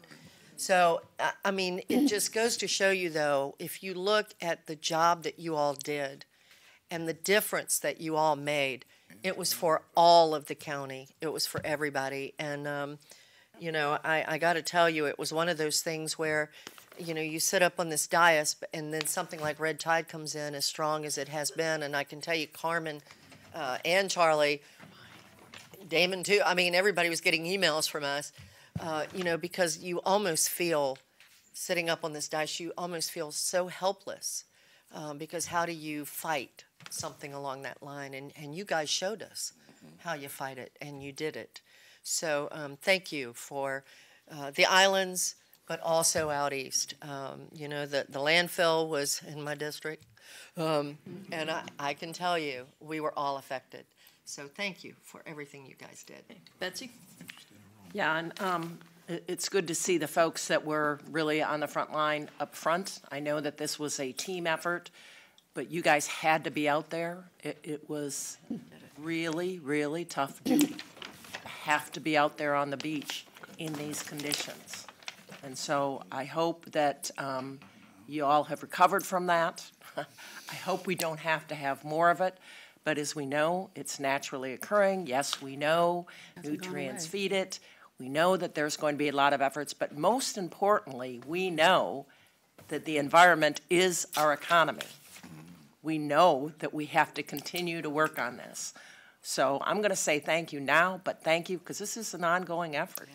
And Charlie knows it. I've heard Charlie speak on this. We have great partners. The state has maybe finally come to the realization that we're going to have to invest in improving our water quality. We're going to have to make investments in order to protect our economy. And everybody in this room knows it. Everybody watching knows how important this is. So I want to say thank you. I'd love to say this is the last time that we'll ever have to deal with it. We know that's probably not true. So again, I hope y'all have recovered, and I hope you don't have to get out there in those conditions. We had probably the worst that I've ever seen, but like Carol said, maybe I'd never seen it before. I don't live on the water. I don't know what red tide has been like in the past. As I said before, red tide was something, if you went to the beach and you experienced red tide, you left the beach and that was the end of it. Well, as Steve knows, that's not the case. We have many more people now living along the waterfront and dealing with it. So thank you again, and I hope that our partners that we're working with will come up with some good ideas on trying to how to maybe stem this when it starts out. So look forward to hearing more about that. Charlie, anything else? Yes, Madam Chairman, you have our pledge to do that as departments that work to protect the environmental quality of Manatee County. But it's not about, it's about response and recovery, but this moment is about the employees who spent there. And George Davenport wanted to say something, and I'm not going to let that pass because you never say something. Come on up, George. I just wanted to thank Matt, Lenny, Ed, Mark, and Don from Fleet. Those folks kept all of our tractors, loaders, That's right. all of our equipment on the beach, and couldn't ask for anything any better from them. Thank you. Yeah. They did a great job. I heard the radio. Again, Matt Case, again, just to follow up with that, a personal thank you to Team Fleet. When you're running assets, normally you expect normal wear and tear. When you're running assets 20, 24 hours a day in saltwater, picking up dead fish, you can only imagine what it's like to keep those running. Right. When I was communicating with Mike Ellswick and Carmine D'Amelio via email message or voicemail, if I needed to make the call 10 o'clock at night, 2 in the morning, 3 in the morning, on Sundays, on a holiday, my team stood up and did it. And my team working with everybody else here, I mean, it was great. So I thank you for the kind words. Thank you. Thank you. Thank you, And the guys. support. Let me tell commissioners, we're the proudest is the great teamwork that we have. It has a lot to do with our administrator, that y'all all realize that when there's one problem in the county, there's a problem in the whole county, and we're all willing to put the assets and whatever we need to take care of everybody. And y'all did an outstanding job, and we can't really say thank you enough, but we are very proud of you, and we understand, no one understands working out in the heat more than I do, and trust me, I know that, but I've never had to do it out in the heat with that kind of smell, so. Rotten fish. Double. So thank y'all very much, and we really appreciate it. We can't say thank you enough, but we are very proud of you, so thank you. Guys. Yes.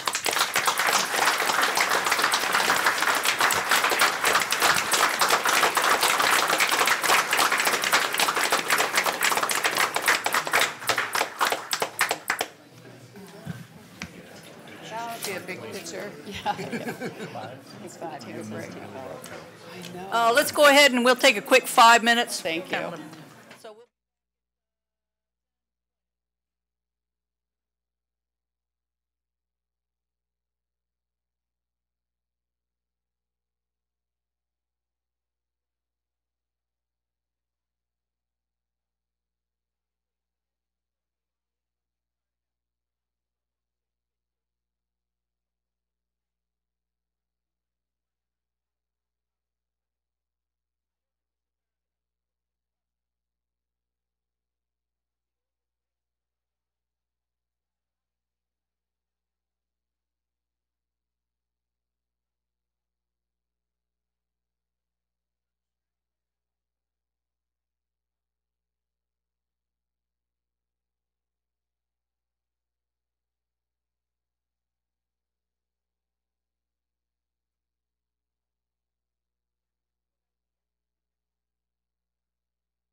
All right, we're back. We're going to go to the proclamations. What's the pleasure of the board? Move to approve. Second. All right, all those in favor, say aye. Aye. All opposed, nay. Chair votes aye. Motion passes. We are going to number 12. I don't think I've ever.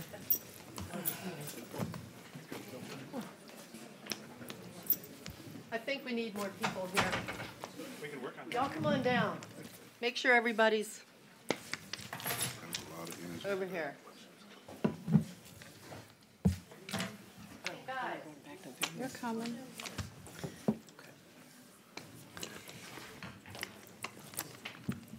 I hope we don't have any flying feet.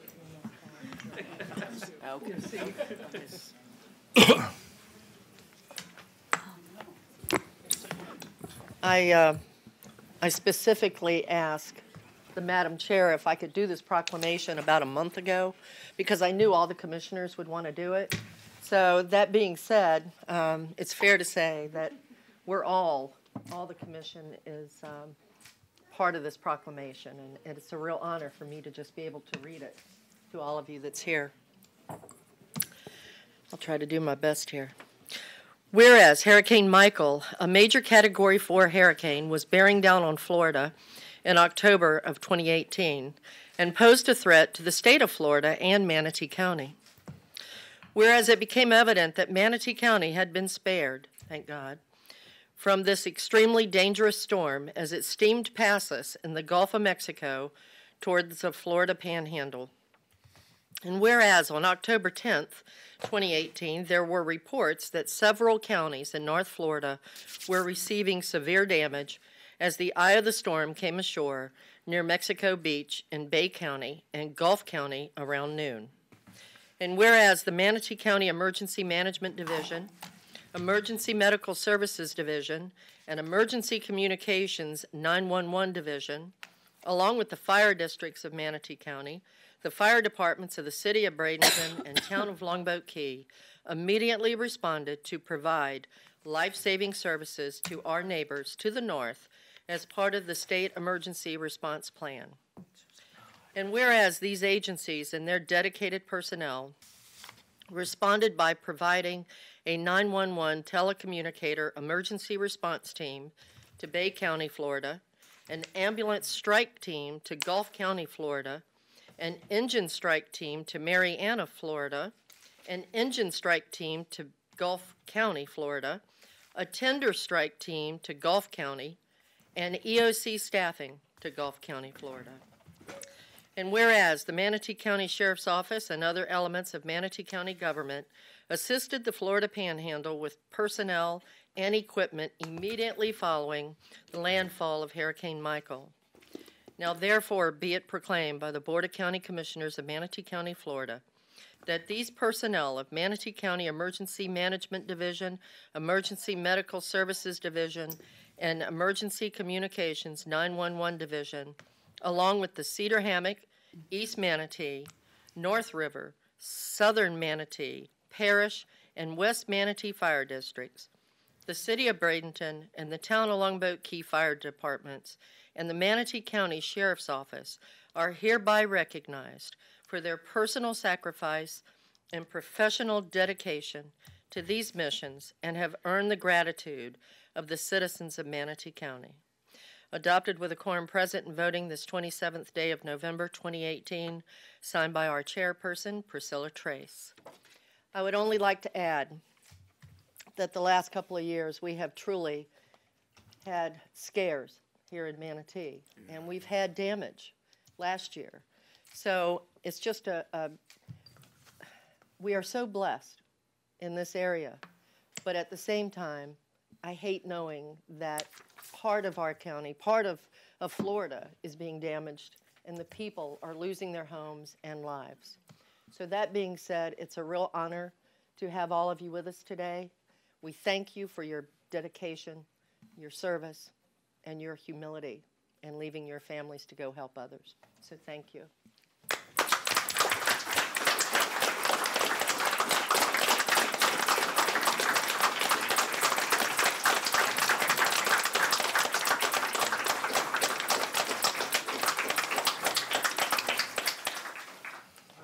Butch, our Acting Chief of Emergency Management, would like on behalf of all the folks standing behind me for the proclamation. We've been showing some pictures up on the monitors, so if we would like to go back to the cameras, we can. Good morning, Commissioners, Mr. Administrator, Mr. County Attorney, all first responders, guests, and attendees. A special good morning to Commissioner Servia and Bellamy. I will try to keep my comments short because I know it's a very busy day, and if any of you would like further information or details on our deployment, please reach out to me at a later date. I will give a brief overview of Manatee County's response to Gulf and Bay counties for Hurricane Michael.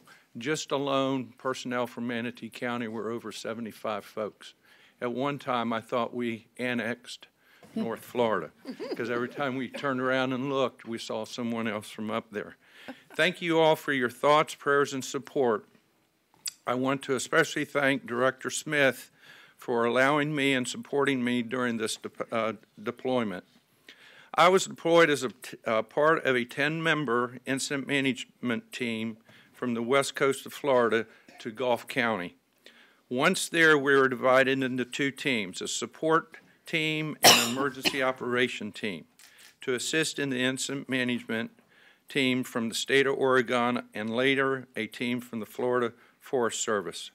I assumed the role of lead public information officer for Gulf County for my first 11 days, and then I was the lead fire coordinator for Gulf County for my remaining 4 days.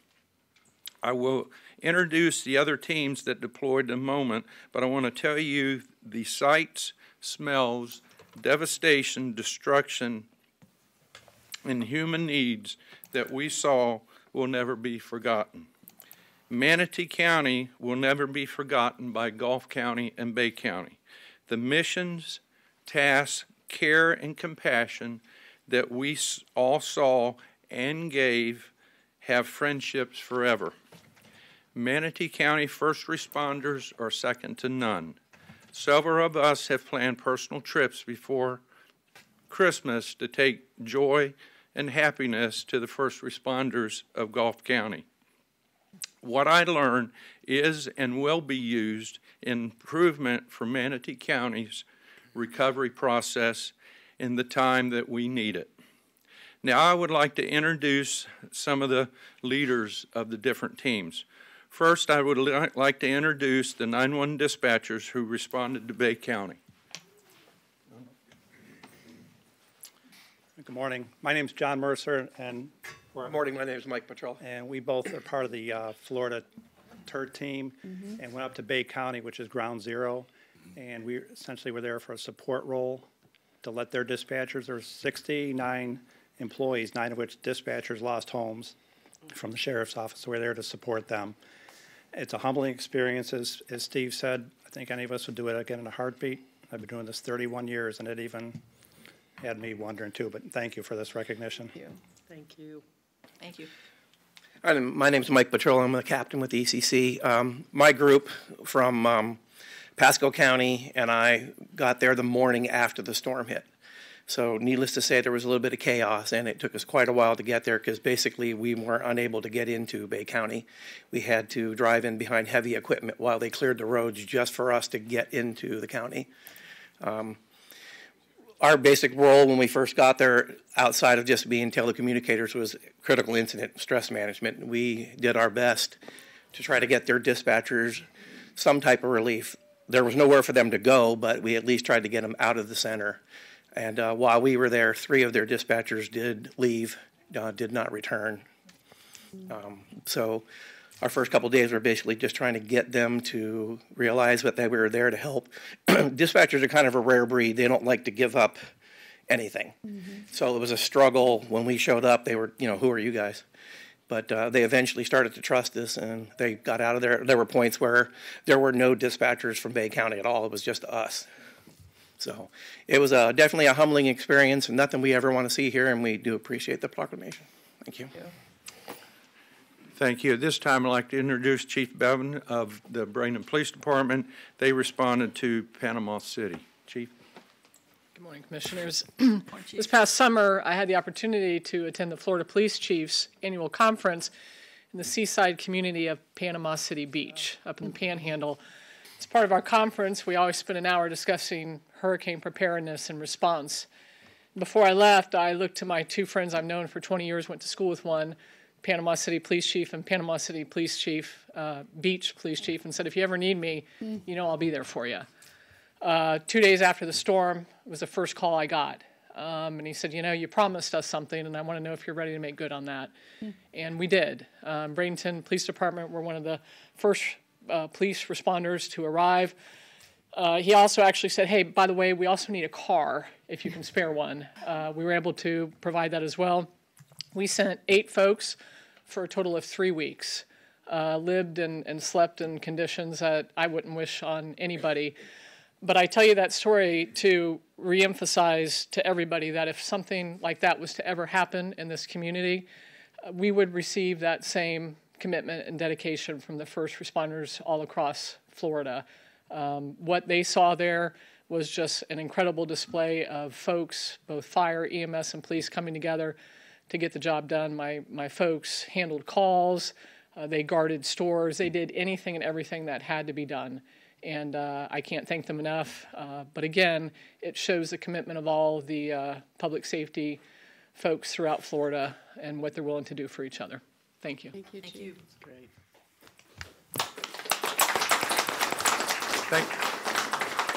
Thank you, Chief. Now I'd like to introduce District Chief Mark Regis of EMS, who led us ambulance strike team to Gulf County, along with a contingency from Collier County. Mark?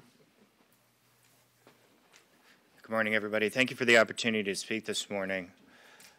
I am District Chief in Manatee County, so I have a leadership role here, and I assumed a leadership role on an ambulance strike team, and my folks are behind me. We were a mixed team with 3 ambulances from Manatee County, 2 ambulances from Collier County, and support pickup truck and supervisor vehicle. Within 24 hours of the storm landfall, we were in Gulf County. We were truly the first in, outside help. We utilized local farmers, law enforcement, many other members of the community, literally to cut our way in to the county. They were very humbled, a little resistant. Public safety, we are a little resistant to outside help. But ultimately, we assumed all 911 ambulance functions for Gulf County.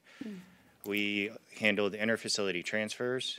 We had a DMAT team that we oversaw, and we were also part of running a shelter. I would be not here or have done as well for the Gulf County community if it wasn't for the members of my team behind me. They were amazing. They brought the Manatee County brand, the Manatee County ACE philosophy, care, compassion, and commitment to this community like I've never seen. They did things that I would never ask a paramedic locally to do. They were truly, truly amazing, and you should be proud of them. And I just want to make sure that they know how thankful I am. And for all of you, I'm very grateful that you allow Manatee County to show support to another Gulf County community in Florida, and I really do appreciate that. And the experience and opportunity that I took away and I bring back to our community in case we're ever faced with something like this is paramount. It really, truly is. So thank you. Thank you. Thank you.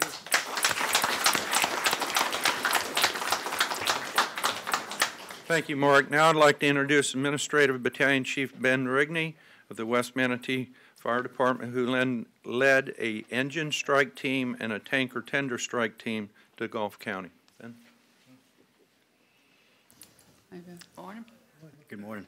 I want to first thank the entire Board of Commissioners for recognizing all of us here today. As Chief said, my name is Ben Rigney. I'm the Battalion Chief for West Manatee Fire and Rescue. I had the honor of leading the Engine Strike Team 601 for this deployment. In total, our group consisted of 28 members, which was firefighters from all of Manatee County, including Cedar Hammock, East Manatee, Southern Manatee, North River, the town of Longboat Key, West Manatee, and the city of Bradenton. Our deployment mission began on October 10th and ended on October 25th. Initially, we were sent to the city of Marianna, which is in Jackson County, in which we were the first resources to arrive. Our assignment in the city was to clear a path for the residents and for emergency vehicles, along with running all of the fire and medical calls in the city. After we completed that, we ensured wellness checks. We went and knocked on every door to see if the residents there needed any assistance or had any issues. After being there for about 3 days in the city of Marietta, we were reassigned to Gulf County, where we joined others from Manatee County. Being the first engine strike team to enter Gulf County, our assignment was to assist all of the volunteer fire departments with fire and medical calls. Up there consisted only of volunteer departments, so we went in there and assisted all of that. When the crews were not running calls, they were assisting with debris removal, tarping, wellness checks, and handing out supplies to those in need. Prior to leaving Gulf County, I assigned all the crew members to drive through Port St. Joe Beach along with Mexico Beach so that they can better prepare for if a disaster were to happen in Manatee County. It was comforting to arrive in Gulf County and to see many familiar faces, and I'm very proud of how all the strike teams and crews represented Manatee County. Thank you. Thank you.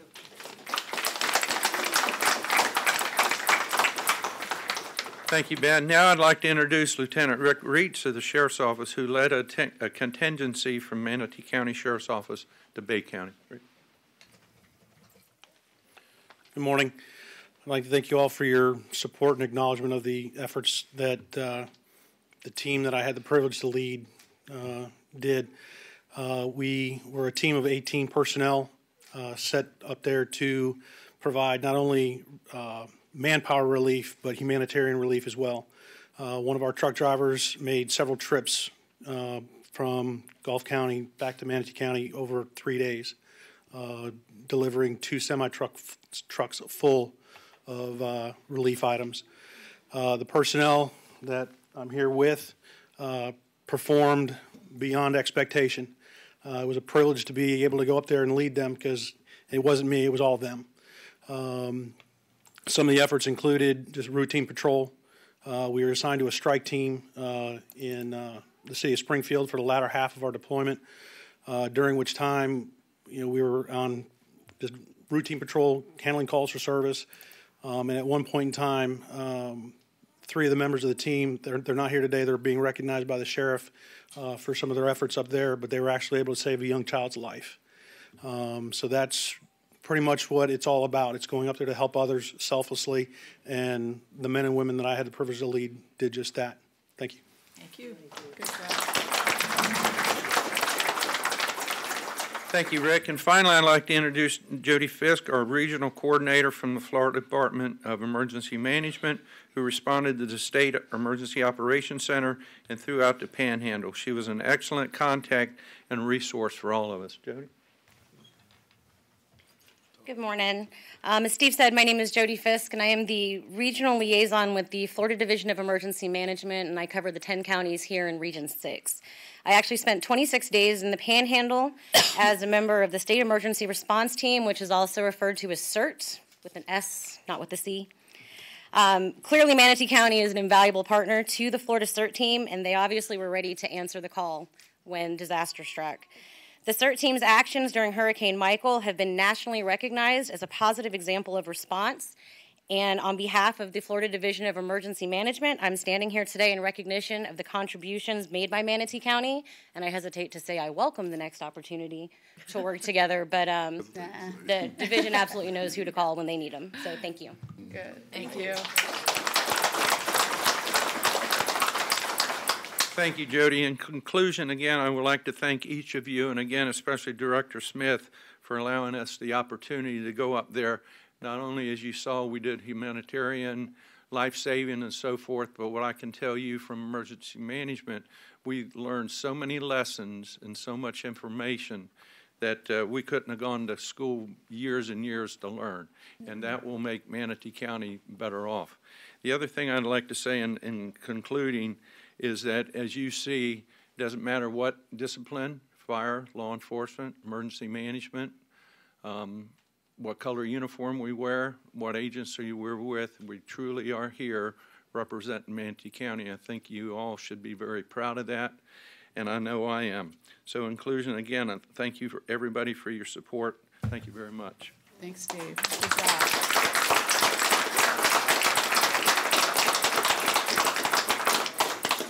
Steve?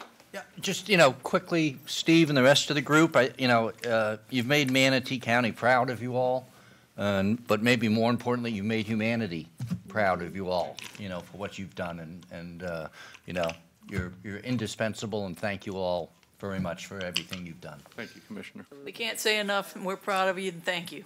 Okay, thank you.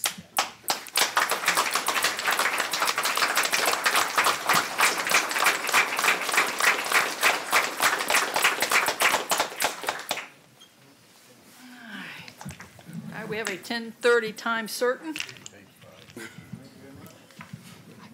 Number 95, I believe.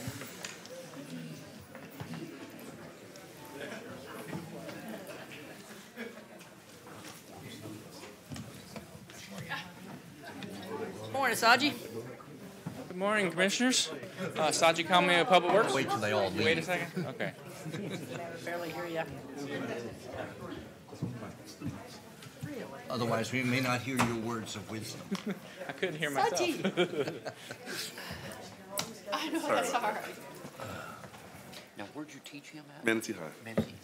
One of my former students. Chad, if you get those doors closed as soon as possible, thank you. All right, Saji. Good morning, Saji Kamea, Public Works. Just a quick introduction. This next item is a presentation from FDOT just on the status of the Interchange 75 and State Road 70 project that was started in September. So I won't spend a lot of time introducing. I'll give the time to them, but Brian Bolus with FDOT is going to give the presentation. Or not. Good morning, everyone. It's nice to see you again. Marlena Gore, FDOT Interstate Construction Project Manager. With me is Brian Bolus, our Public Information Officer, and my new boss, Katie Sherrard. She is the resident engineer with Interstate Construction. So with that, we'll go ahead and get started. I'm just giving you an update today on the State Road 70 Interchange project. The project includes the entire reconstruction of the State Road 70 interchange, which includes the building of new overpasses over State Road 70, the widening of the Braden River Bridge, adding emergency stopping at the exit ramps, and widening I-75 from where we left off at the University Parkway DDI project north to the State Road 64 project, which is still currently under construction. Also, construction of noise walls at various locations, which you'll see in an upcoming slide. The State Road 70 improvements include the resurfacing of State Road 70 from Terra Boulevard to 87th Street East, installing a 5-foot sidewalk with high-emphasis crosswalks, and installing a 6.5-foot bike lane buffered from State Road 70. Existing on I-75 right now in this section is 3 lanes in each direction with 10-foot shoulders. And upon completion, we'll be widening to the inside, again adding an auxiliary lane between the University Parkway project to State Road 64 in the northbound direction, and from State Road 64 south to University Parkway in the southbound direction. The safety improvements include the elimination of the loop ramp in the northeast quadrant, which, as everyone knows, is exit 217B, as in boy, which will combine all exits onto what is currently 217A, so it'll just be one exit. And people will be able to go east or west at a signalized intersection at that point. It eliminates the existing weave condition, meaning that area when you're heading westbound to southbound I-75, that very tight loop ramp. We are reconstructing that with a much longer ingress onto I-75, so you'll no longer have to contort your neck to not slam into the side of a semi as you get on I-75. Also, we've got the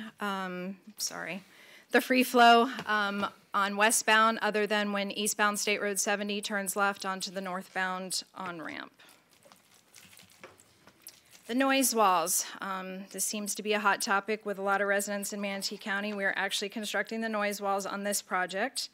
There are established locations based on a federal process study that was done several years ago. They are at the Creekside, Terra Preserve, River Place, and Willowbrook subdivisions, and you can see their various locations on either side of I-75, north and south of the interchange. The construction cost and the current accepted schedule were just over $80 million. Cecere Construction won the bid and has started as of October 15th. They had a little bit of a delay start. They were supposed to start the week that Michael came through, and we put them on hold until that following Monday. Right now, the current accepted schedule, stage 1, completed by the end of this year, is the mobilization, the full maintenance of traffic, and construction of the stormwater ponds. Stage 2, which is the largest portion of the project, is scheduled to be completed summer of 2020, which is reconstruction and widening of I-75, the noise walls, the new bridges, both over the interchange and the Braden River, and reconstructing the ramps. Stage 3 is reconstruction of State Road 70, and then Stage 4, completed in fall of 2021, is the final resurfacing, the road striping, and the final configuration. And note, it's always based on weather permitting and other extenuating circumstances, so don't hang your hat on this actually being done when we say we're going to be done. All right, public involvement. As always, we're very open to our public, and any feedback, both positive and negative, can be directed towards our staff. The website, as you see, is the swflroads.com, I-75 State Road 70. You can sign up for email or text messages, view the public meeting materials, or leave comments. We did hold a pre-construction public meeting on September 13th at the Manatee County Technical College. We had fairly good attendance. Most of the questions, again, came about our noise walls. Our contact information is on this next page. Again, our resident engineer is Katie Sherrard, Marlena Gore, project manager, and our outreach manager is Brian Bolus. And with that, I'll take any questions anyone has. Betsy? Yeah, I certainly appreciate this information, and certainly have gotten a lot of calls about noise walls. And I have explained and have talked with the residents who've contacted me, and I know they've contacted Brian about the noise walls.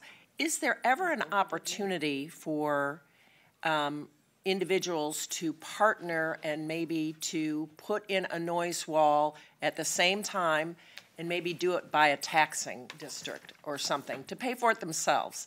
Because that's what I said. I mean, if you're not meeting the federal criteria, we know that, you know, the state's not going to pay for the noise wall. But perhaps it would be an opportune time if they wanted to continue a noise wall. These are the Braden Woods folks that have been asking me, and I'm sure Commissioner Baugh has heard from them as well, about noise walls. And I said, maybe there's an opportunity for you to do a taxing district and put in a noise wall if you think that's it. Has there ever been anything like that where you have partnered with, you know, residents? Not that I am personally aware of. I'd have to defer it to the noise wall specialists with the department, but be more than happy to give them that question and have them respond back to you. Okay, thank you. Vanessa? Yeah, I want to thank you guys for being with us today.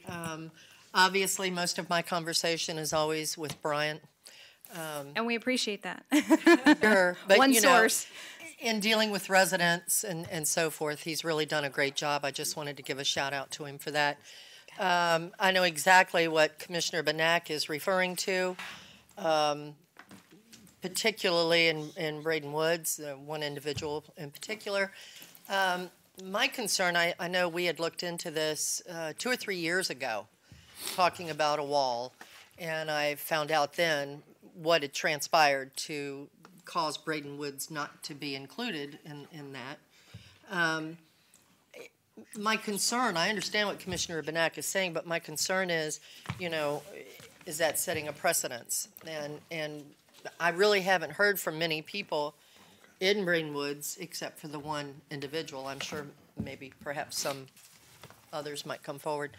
But I just think you guys have just done a fabulous job. And I can tell you the residents that I talk to, I always tell them, look, you were not very fond of the DDI when the construction first started, and now everybody loves it. And they realize how successful it's been. So I think in that regard, it's really helped to give FDOT a little bit of a hooray. Thank you. With We some of the appreciate that. residents. They need that once in a while. Yeah, we all know that we hear that a lot from residents. So, the only thing that I'm curious about would be the timeline, because, and I'm spoiled. The DDI was built so quickly, 2.5 years. So I'm a little spoiled, and I see that basically a State Road 70, the interchange, pretty much the same timeline. But it's not as, or maybe I'm wrong, is it as complex as the DDI as that was? Well, there were certain circumstances with the DDI. It was considered an exceptional project. Yes, I know. We were on an extremely tight, accelerated schedule. Promises were made on both sides of the county line, from the governor on down to little me, that we were going to be done in time for the World Rowing Championships in 2017. It was a great birthday present for me, just so you know. I really appreciated it. It'll be the best present I ever got for a birthday. It is sincere intent, that sounds kind of strange, but to get the project done as quickly as possible with as little impact to the traveling public as possible. Unfortunately, it is inconvenient. That's the nature of the beast with construction and our extremely heavily traveled roadways in Sarasota and Manatee County. The State Road 64 project should be finishing up towards late spring, early summer next year. That'll alleviate some of the pressure when one of the interchanges is open. State Road 70 is larger in the fact that there is more I-75 widening and replacement of the 70 overpasses, which we did at University Parkway as well. So complexity, no, but in regards to the schedule and the activities, yes, there's more to it. Okay. And if I may, in looking at State Road 70, and I would assume that you'll have the same thing going, where I know on the DDI you always made sure that traffic had a way to flow. Absolutely. I would assume. And a lot of the work will be done at night. Yeah, lane closures, ramp closures, entire interchange detours, those will all take place in the nighttime, overnight hours. Again, with as little impact to traffic as possible, 9, 10 o'clock, 11 o'clock at night, and back open 5, 6 o'clock in the morning. Okay. If I can ever be of assistance, some of your emails, Brian, I've actually sent to different communities, the people that head up those different communities, such as Lakewood Ranch, Terra, Creekwood, et cetera. So if there's ever anything that you need to get out, you can let me know, and I'll try and pass it along. We appreciate that. Thank you. Betsy? Yeah, and I just want to clarify, when I talk about a taxing district, I'm talking about the residents paying for installing it. I don't know how, we do that with other things, so I don't think it'd be a precedent to ask them if that was something they wanted to do. That's all I'm talking about. Not talking about us paying for it, not talking about the state paying for it. I'm talking about the residents if they wanted to pay for it. Whether or not they will, that's another question. This project includes, as you said, the additional lane all the way up to 64. That's correct. That's great. Is the next project then going the bridge and going across to 301? Is that programmed in the next big project that we'll be talking about? Yes, that is the next big project that we will be talking about, and it will include an auxiliary lane from where we left off at State Road 64, north of the 301 interchange. North of the 301 interchange, and I know that that's something that people have said to us, folks that serve on the MPO and represent the entire county, why are we doing this? That is the most important interchange. Why didn't we do that first? And of course, my first response is, well, this is DOT's project, and they're working in a logical, progressive fashion to get this done, but I think it will be, as I've heard from Secretary Nandum, that it is totally funded. Yes. So we do look forward to continuing. We know it's no fun to have construction ongoing, one after another, but it's, as you said, it's needed. Right. We have the traffic It's progress. here. So just want to say thank you, and we look forward to working with you if there's anything we can do. We appreciate you having us. Well, we thank you for coming, and I can't wait to, in a couple years, to hear about the 301 and the new access across the river. Let's accelerate that. Thank you very much. Thank you. All right, John. Thanks, guys. Great presentation.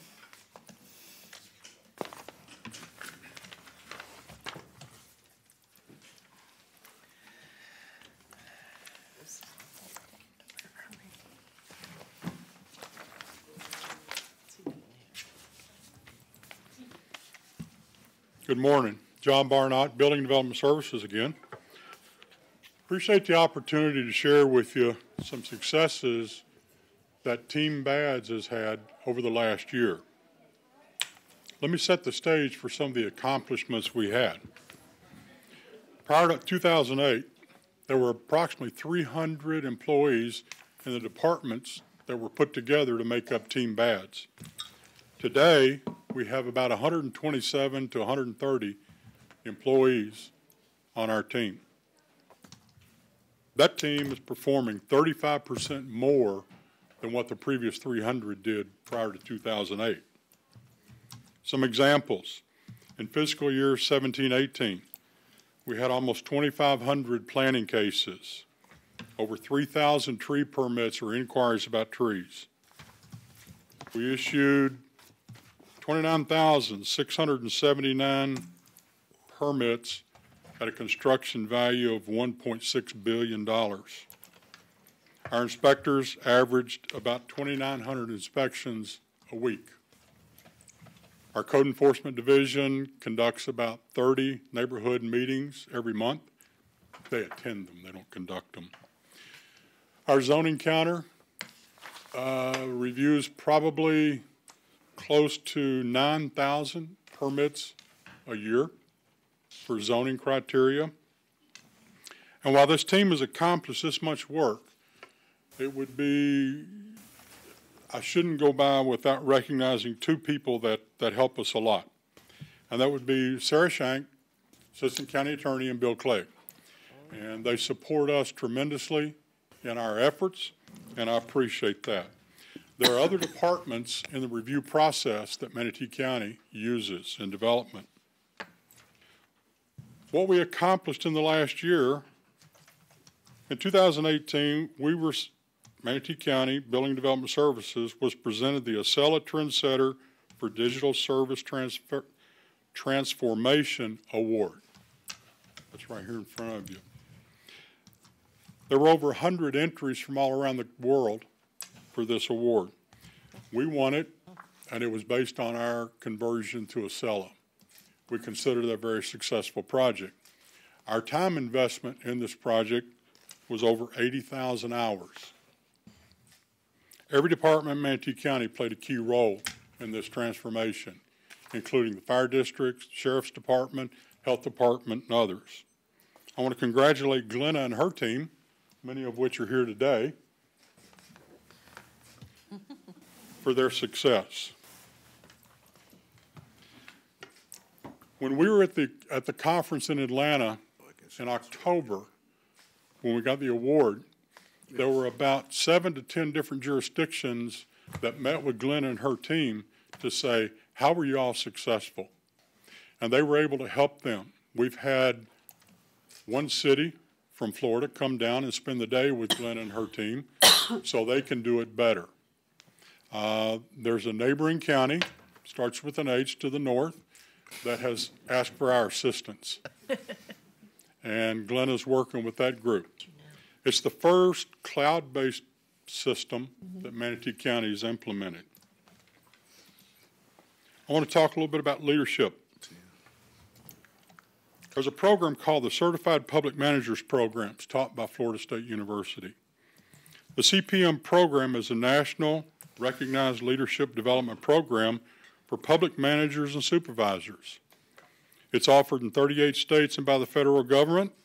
It consists of 32 days of classroom instruction, supplemented by homework assignments and open book exams. The program focuses on the fundamentals of leadership, management, with an emphasis on improving one's people skills, team leadership, and improving organizational effectiveness. It is designed to improve a manager's understanding of complex organizations, large systems, and policy formation.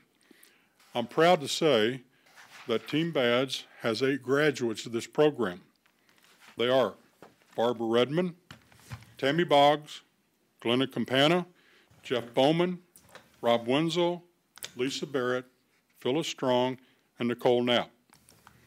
Today, we currently have 4 other employees in Team BADS enrolled in the program: Deanna Ward, Tom Wooten, Jim Rigo, and Nikki Bradshaw.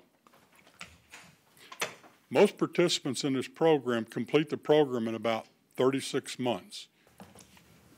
Our folks average completion of this program in 18 months.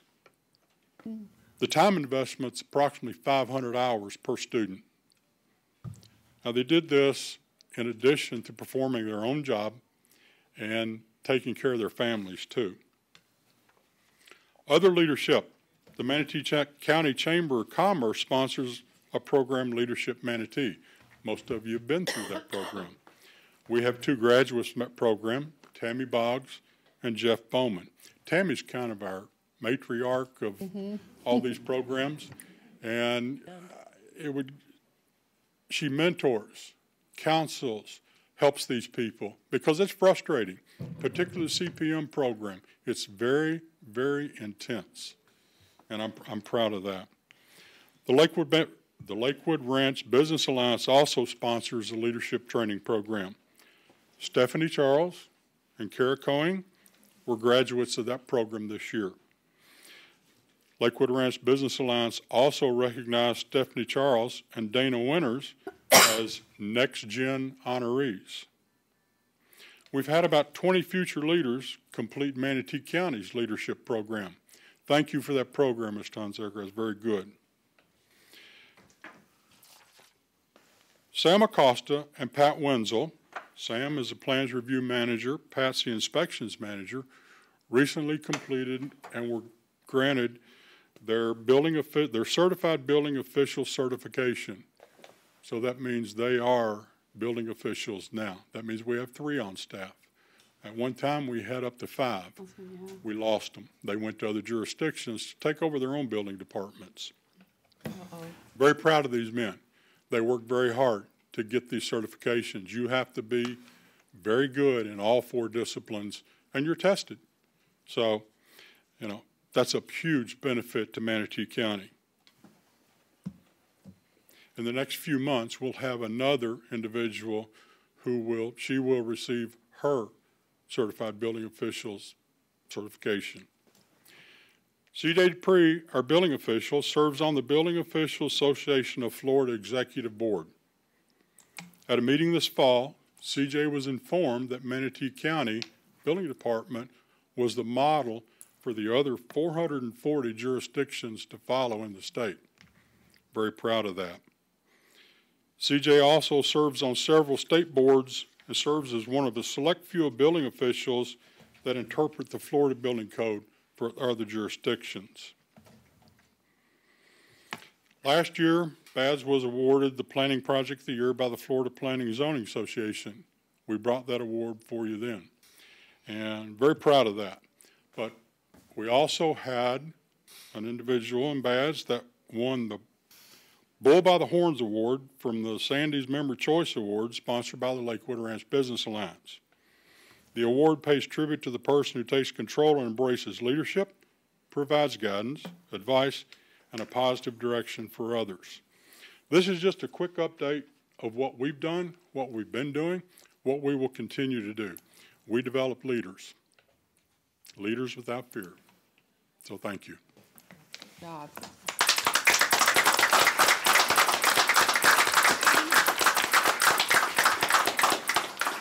Thank you very much. Thank you, John. Yes. Y'all guys, I tell you, this has been a whole day of really, y'all just made us proud, and we realize that we have great employees, and we thank y'all so much for the service that y'all do. Betsy?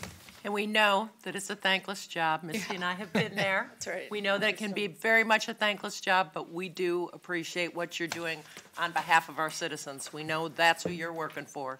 So thank you. Vanessa? Thank you for that. Yeah, just real quick, you know what? We're only as good as the people that we get to work with. And so, again, we're so blessed to have such great people working in this county, and you guys are what I'm talking about. So come back more often to our meetings and get up and talk to us and let us know, John, what's going on, because we know you've got some great people. This is my fault for not stopping and celebrating our successes. No, We I'm will not. do that more often. Honey, I'm not finding fault with you at all. I'm just saying Oh, it it's is my nice to fault. see them all. And I finally realized, I So said, there's only 176 now. They got a lot of work to do. Exactly. Thank y'all very much. John, Thank you. John, don't forget your plaque. There. Oh, yeah. Take that. You worked hard for that. Yep. Adoption Awareness Month.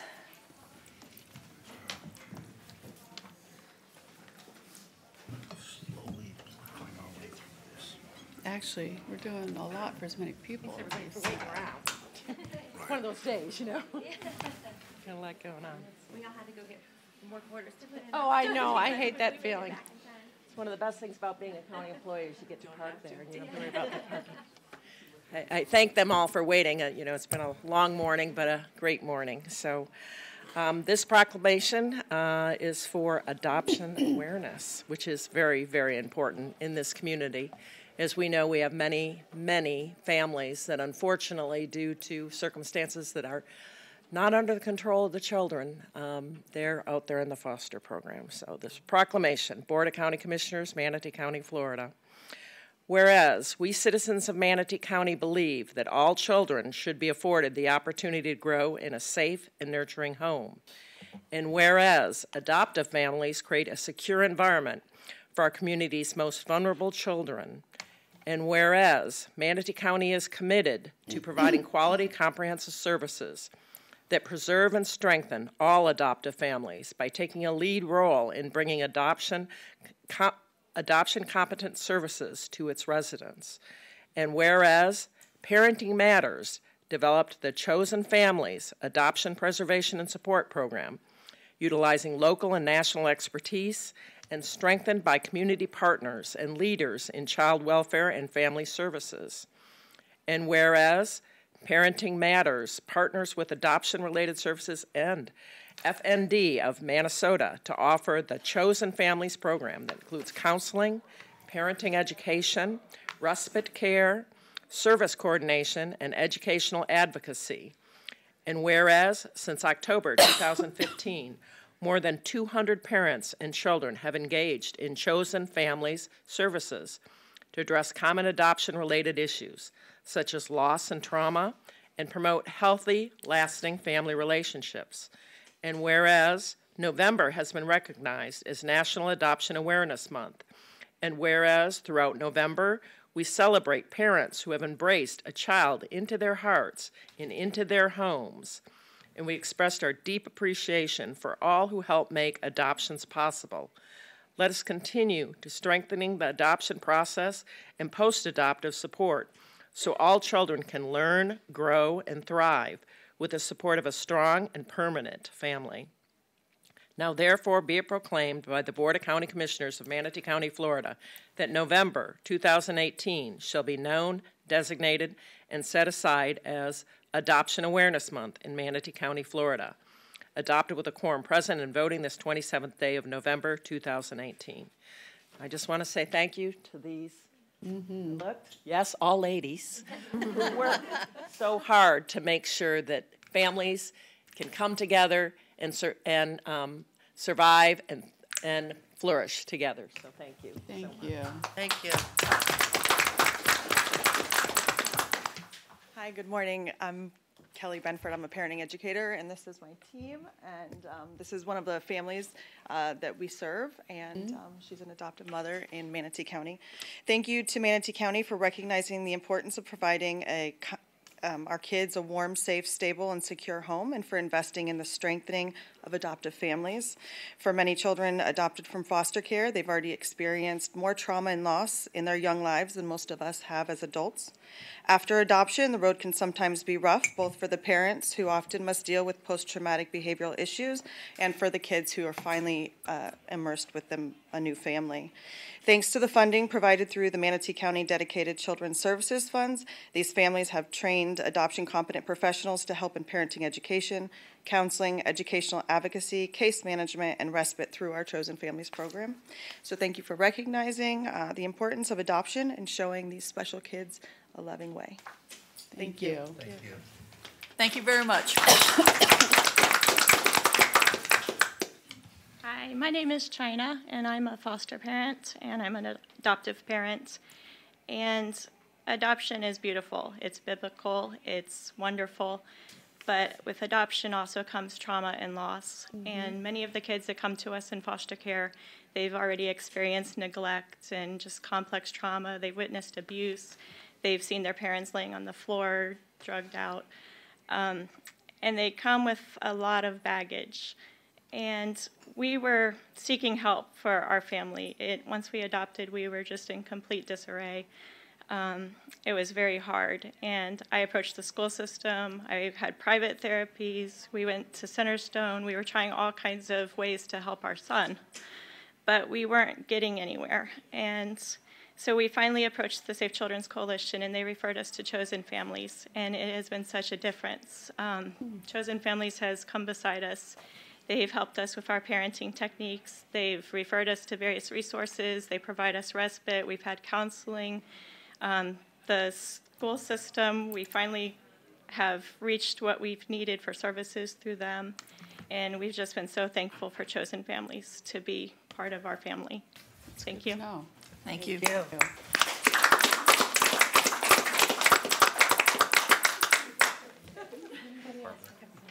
We thank y'all so much and appreciate the work that y'all do. Thank you.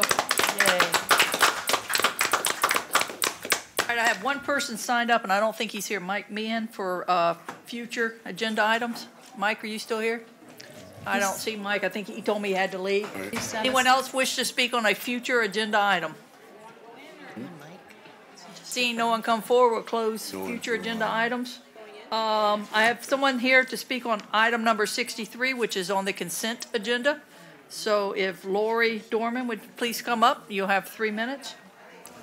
It's on the consent, item number 63 on the consent agenda, which was not pulled. Hi, I'm Lori Dorman with Baker Paul and Dorman. I'm here to speak on behalf of Railside Industrial Park, and this is just a thank you, actually. I want to thank the county for its assistance in supporting businesses in the east part of Manatee County, and I wanted to say thank you to Mr. Palmer and to Bill Clegg of his office for their assistance in getting an agreement done quickly and from a lawyer's perspective with not too much conflict. And I also want to do a shout out to Chad Butzo, the interim director for Public Works. He was very kind explaining the process that he has to go through in order to get this road to become part of the county. He was super helpful, and he and everyone else in the county made this process much, much easier for Railside, and I just want to say thank you.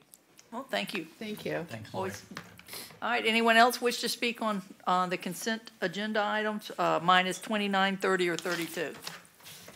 Seeing no one come forward, we'll close public comments. What's the pleasure of the board? On the consent agenda, minus 29, 30, and 32. Move to approve. Second.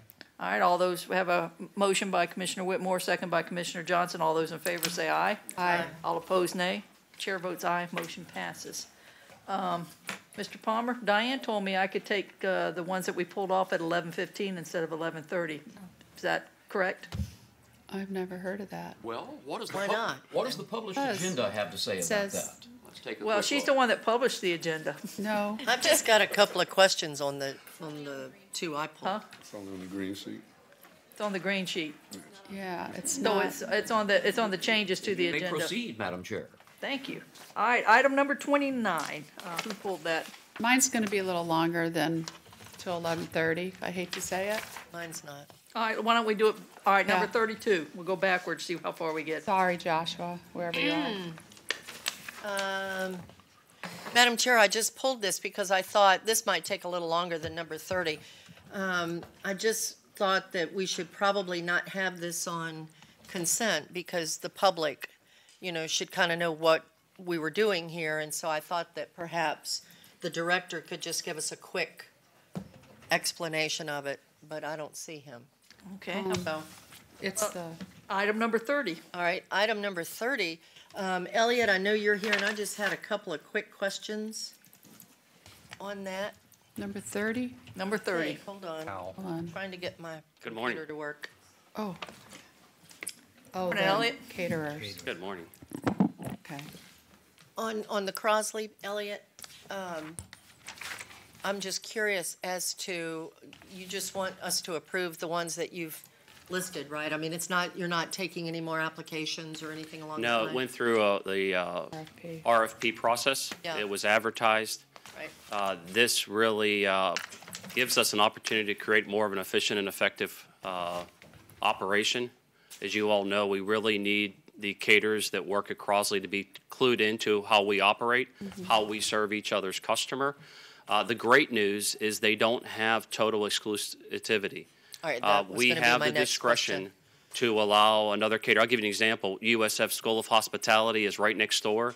We want them to do business at Crosley and train with the caterers. So we will have the opportunity to allow certain other caterers outside of the four to do business in there for certain circumstances. So we're real comfortable with that. Good. That was my next question. And just to finish this up, as far as the convention center, are you doing the same there where different caterers can come in and cater there as well? Correct. Right now, we're in negotiations with a certain caterer and non-exclusive rights. So you still will have caterers that could do business in there and give the convention center commission back. Okay, and if So I'm no exclusive. The next one I'm going to bring up, as far as alcoholic beverages. Right. Will different companies that have events there be able to bring in their own alcohol as well? Yeah. Because that's hurting us. Huh? Yeah, and you and I've talked about this. The answer is no. When we had the Bradenton Auditorium close, go back in time here, gosh, too many years ago, I assured the board at that time we would help organizations transition to the convention center, because you all can remember the rates at the auditorium were totally a lot different, a lot lower than the convention center.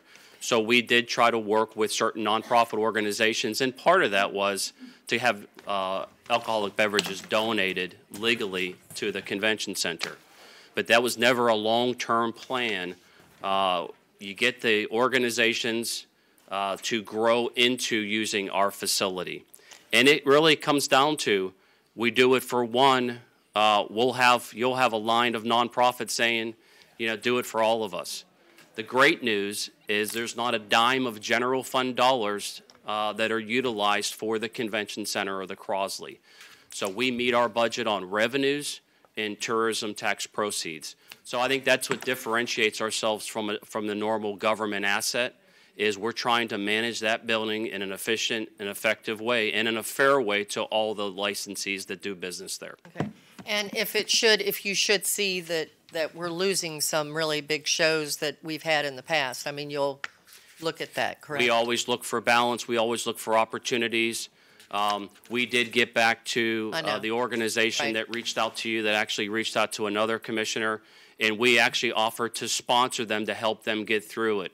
Okay. That was almost a month ago, and we're still patiently waiting for their response. But as you all know, Sable and her staff do a great job. Right. And we are here to find balance and keep customers happy. From time to time, we just have to communicate really, really well and help them understand how we need to transition to a conforming fee resolution. Yeah. Anything non-conforming, if I don't have the authority, or the county administrator, obviously comes to the Board of County Commissioners. But through trust, you guys have given us a lot of wiggle room to negotiate fair deals under our resolution. And of course, Mickey's attorneys have helped us with that. And so far, it's working out great.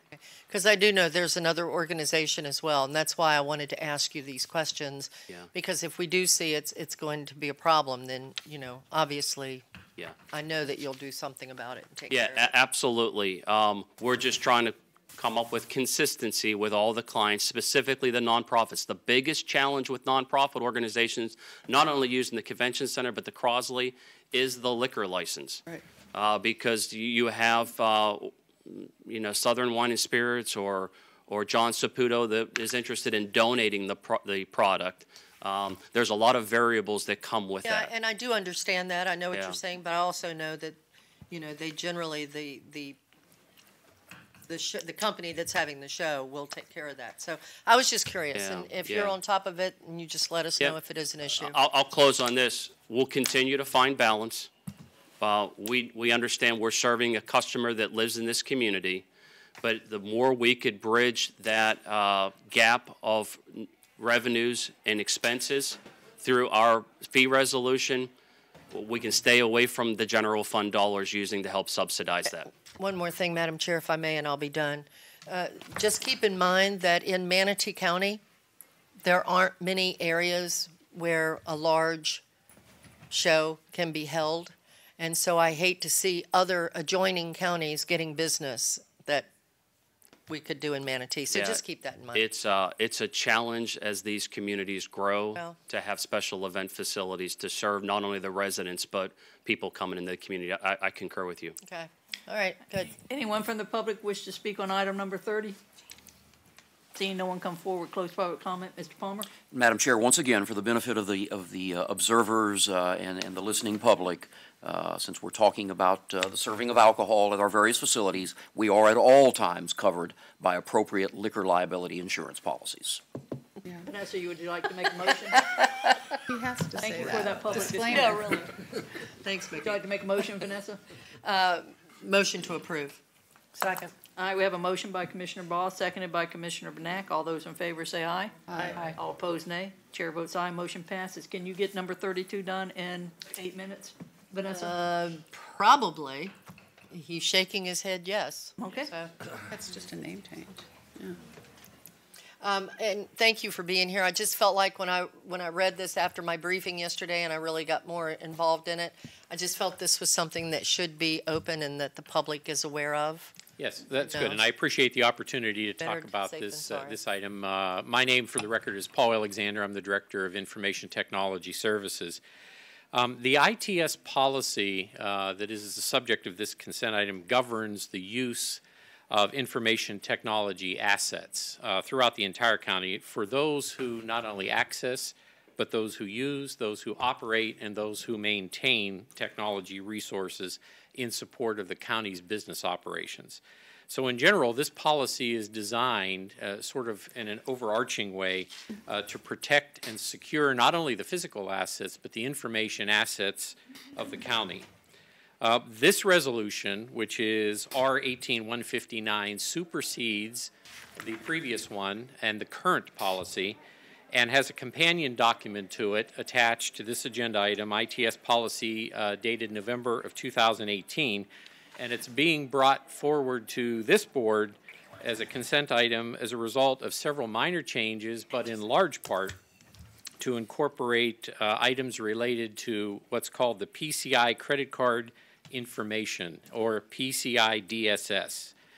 PCI DSS is the payment card industry data security standard that's adopted throughout the industry.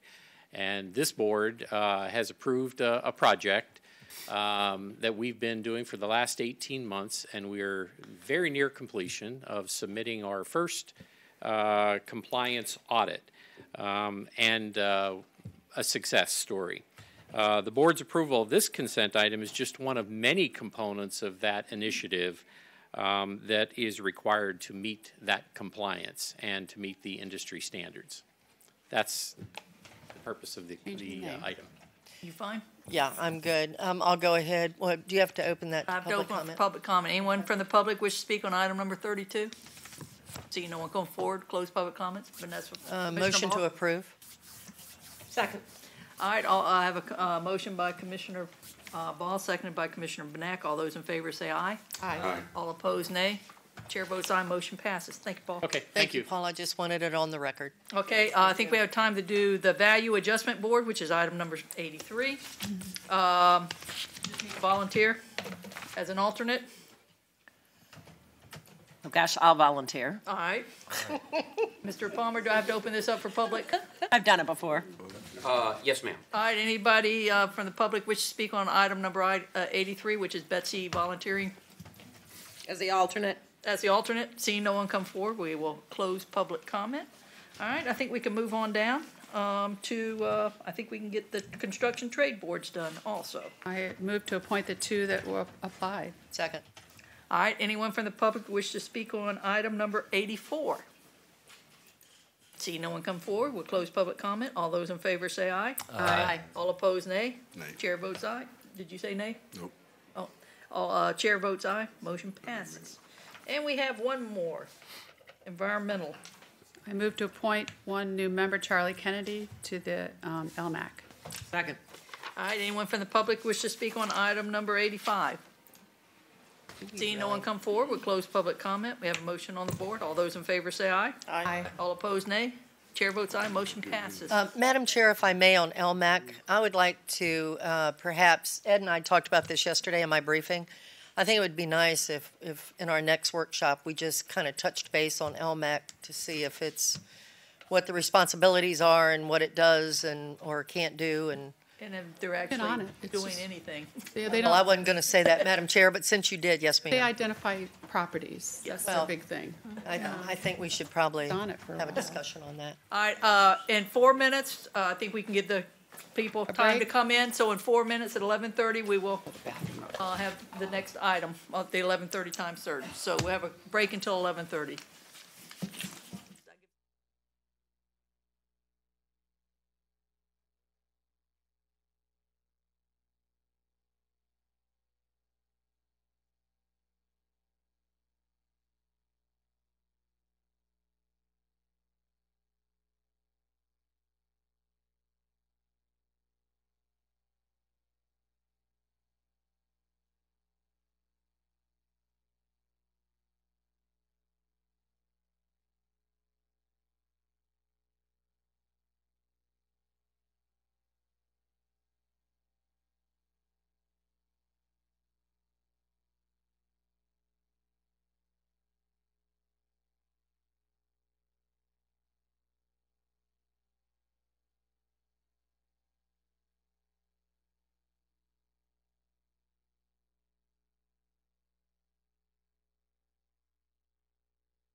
try. Huh? Nice try. All right, we are back in session for a wonderful, wonderful time. Mr. Palmer?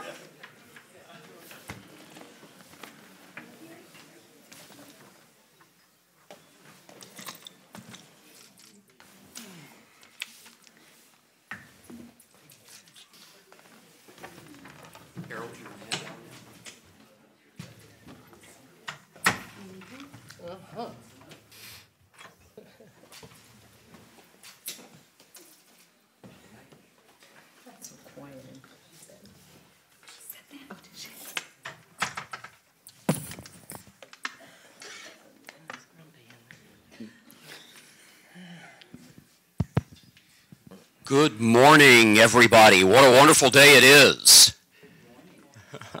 For those that don't know me, I'm the county attorney, Mickey Palmer. Just a couple of prefatory remarks. First of all, I would like to thank Assistant County Attorneys Ann Morris and Alexandria Nicodemi for their excellent work in crafting this resolution that we're about to read today.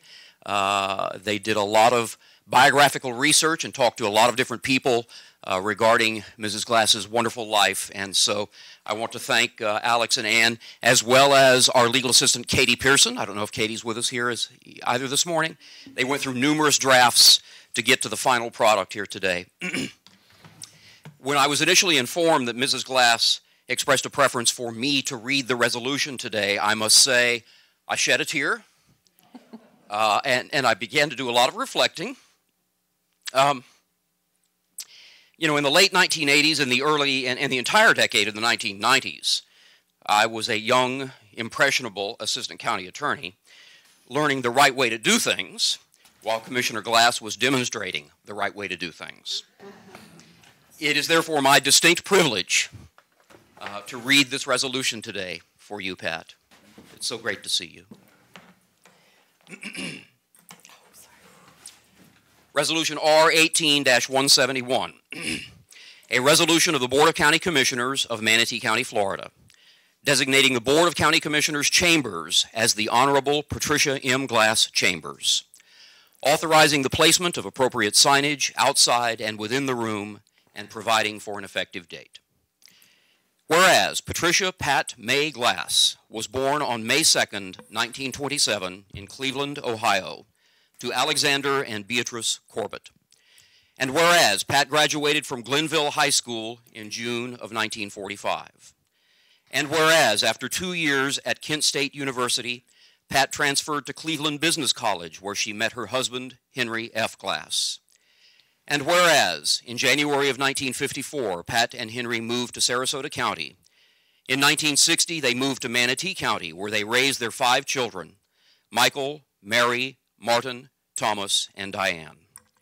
And whereas Mrs. Glass has been a resident of Manatee County for over 58 years and is also the grandmother of 4, Catherine, Jenna, Nicole, and Alex.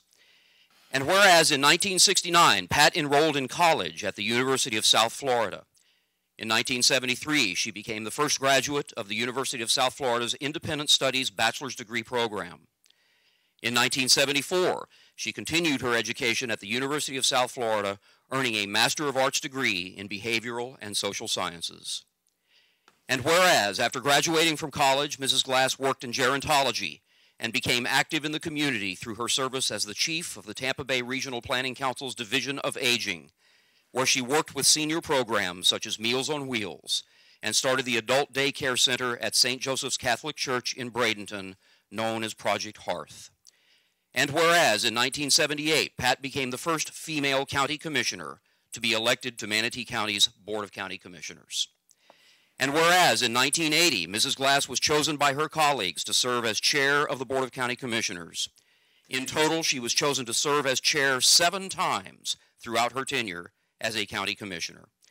And whereas Mrs. Glass served as a county commissioner from 1978 to 2006, a total of 28 years, during which time she earned a reputation as a consensus builder capable of accomplishing great things and creating enormous advancements in the area of health care, affordable housing, environmental protection, and drinking water resources for Manatee County residents. And whereas in the early 1980s, Mrs. Glass focused her efforts on aiding the mentally ill and those with substance addictions, she lobbied the state legislature for funds to build a nonprofit hospital that would become Manatee Glens and later Centerstone Behavioral Hospital Addiction Center. In 1984, the county-owned Manatee Memorial Hospital was sold, and under Pat's strong leadership, the community applied the proceeds of the sale of the hospital to a trust fund that funded indigent health care in Manatee County for more than 30 years. And whereas in 1990, Mrs. Glass created the AIDS Council of Manatee, which provides financial and emotional support and resources for those suffering from the virus. Additionally, she worked on the creation of a local medical clinic, which is now the Michael Bach Clinic, to address the medical needs of AIDS patients. Her continued effort resulted in the Herald of Hope Award by the West Coast AIDS Coalition in 2014. And whereas Mrs. Glass contributed significantly to the planning and development of the Manatee County Detention Facility, in recognition of her contributions, the Manatee County Board of County Commissioners designated April 7, 1995 as Patricia M. Glass Day. And whereas in 1990 and 1991, Mrs. Glass helped establish the Children's Services Dedicated Millage, the most substantial source of social service funding for children's programs in Manatee County.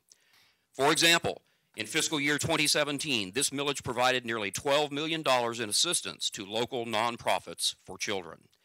In recognition of Pat's support of Manatee Children's Services, the Manatee County Board of County Commissioners designated November 14, 2006 as Patricia M. Glass Day. And whereas Mrs. Glass worked to ensure safe and affordable housing conditions for Manatee County residents, she served on the Committee to End Chronic Homelessness, working closely with the Bradenton Housing Authority to provide decent, safe, sanitary, and affordable housing choices for the residents of Manatee County. And whereas, together with Manatee County leadership, Pat organized a community-wide, comprehensive 10-year plan to end homelessness in Manatee County. And whereas Mrs. Glass served on the board of directors of the Community Coalition on Homelessness, where she helped create the Community Coalition on Homelessness Corporation, doing business as turning points to address the needs of the indigent and those in crisis.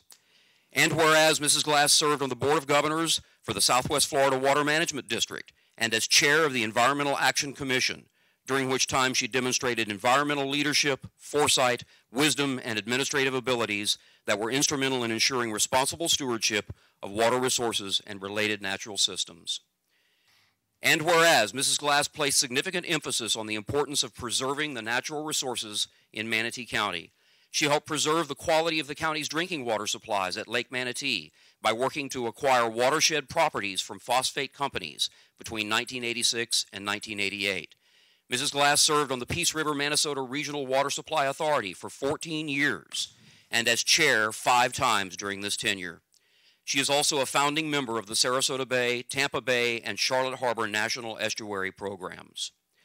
And whereas, utilizing her leadership positions, she worked to ensure a strong infrastructure was in place to support the growing need for potable water in Manatee County. Mrs. Glass helped obtain more than $60 million for expansions and pipelines from the Southwest Florida Water Management District. She worked to complete the county's first potable water aquifer storage and was instrumental in building a 23-mile pipeline connecting Sarasota County with regional water supply. Mrs. Glass also facilitated water conservation strategies, such as the reclaimed and reuse water systems currently in place. And whereas Mrs. Glass led the efforts to reverse the use of an Army Corps of Engineer permitted ocean dumping site for dredged spoil material from the mouths of the Tampa and Bayboro Harbor shipping channels, resulting in a new designation of a disposal site 27 miles offshore, and a change in national policy between the Army Corps of Engineers and United States Environmental Protection Agency for the designation of all future national offshore sites. And whereas Mrs. Glass helped create policies to ensure the permanent environmental protection of various parks and preserves in Manatee County, most notably Duet Preserve, Emerson Point Preserve, and Robinson Preserve.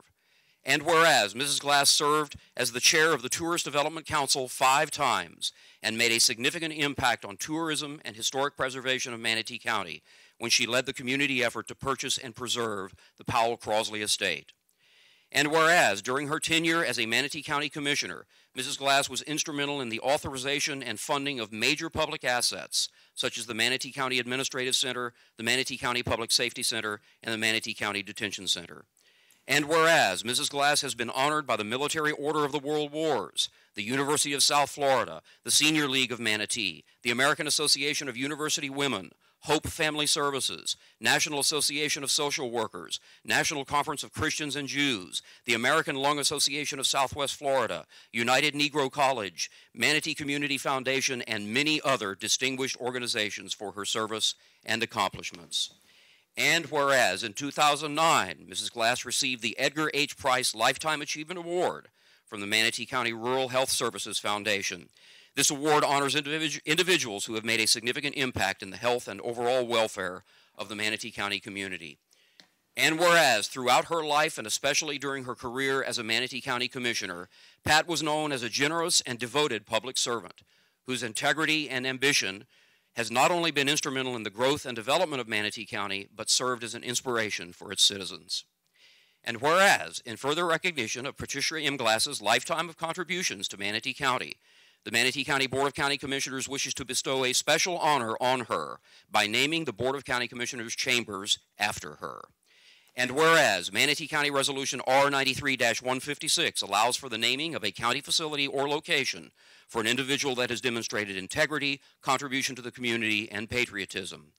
And whereas, based on the foregoing, the Manatee County Board of County Commissioners finds that Pat's integrity in office and the innumerable positive contributions to this community more than qualify her for the honor bestowed by the Board of County Commissioners. And whereas Manatee County has complied with all procedural requirements to make this dedication as provided for in Resolution R93-156. And whereas the Board of County Commissioners finds that it is in the best interest of the county to adopt this resolution. Now, therefore, be it resolved by the Board of County Commissioners of Manatee County, Florida, as follows. 1. The Board of County Commissioners Chambers is hereby named and designated as the Honorable Patricia M. Glass Chambers. 2. The County Administrator and his designee is hereby authorized and directed to work on the design, content, and placement of suitable signage outside and within the County Commission chambers to memorialize this designation. 3. This resolution shall be effective immediately upon adoption. Duly adopted with a quorum present and voting this 27th day of November 2018, to be signed momentarily by the chairperson of the Board of County Commissioners, Priscilla Trace, and attested by the Clerk of Court, Angelina Coloniso. Mrs. Glass, congratulations. We love you.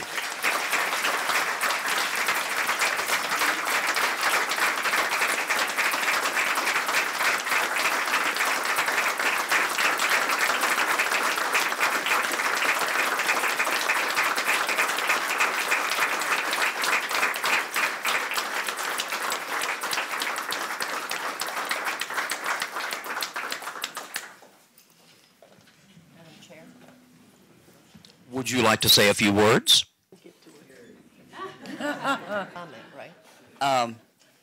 First of all, I wanted to make a clear statement that the money that funded all those programs did not come out of Manatee County, but from Washington. I don't know, where did we go in Tallahassee, but any place we can. And a lot of private investment in many of the things that we've been able to do, and it just takes a little bit of, you know, washing your hands and dealing with certain situations.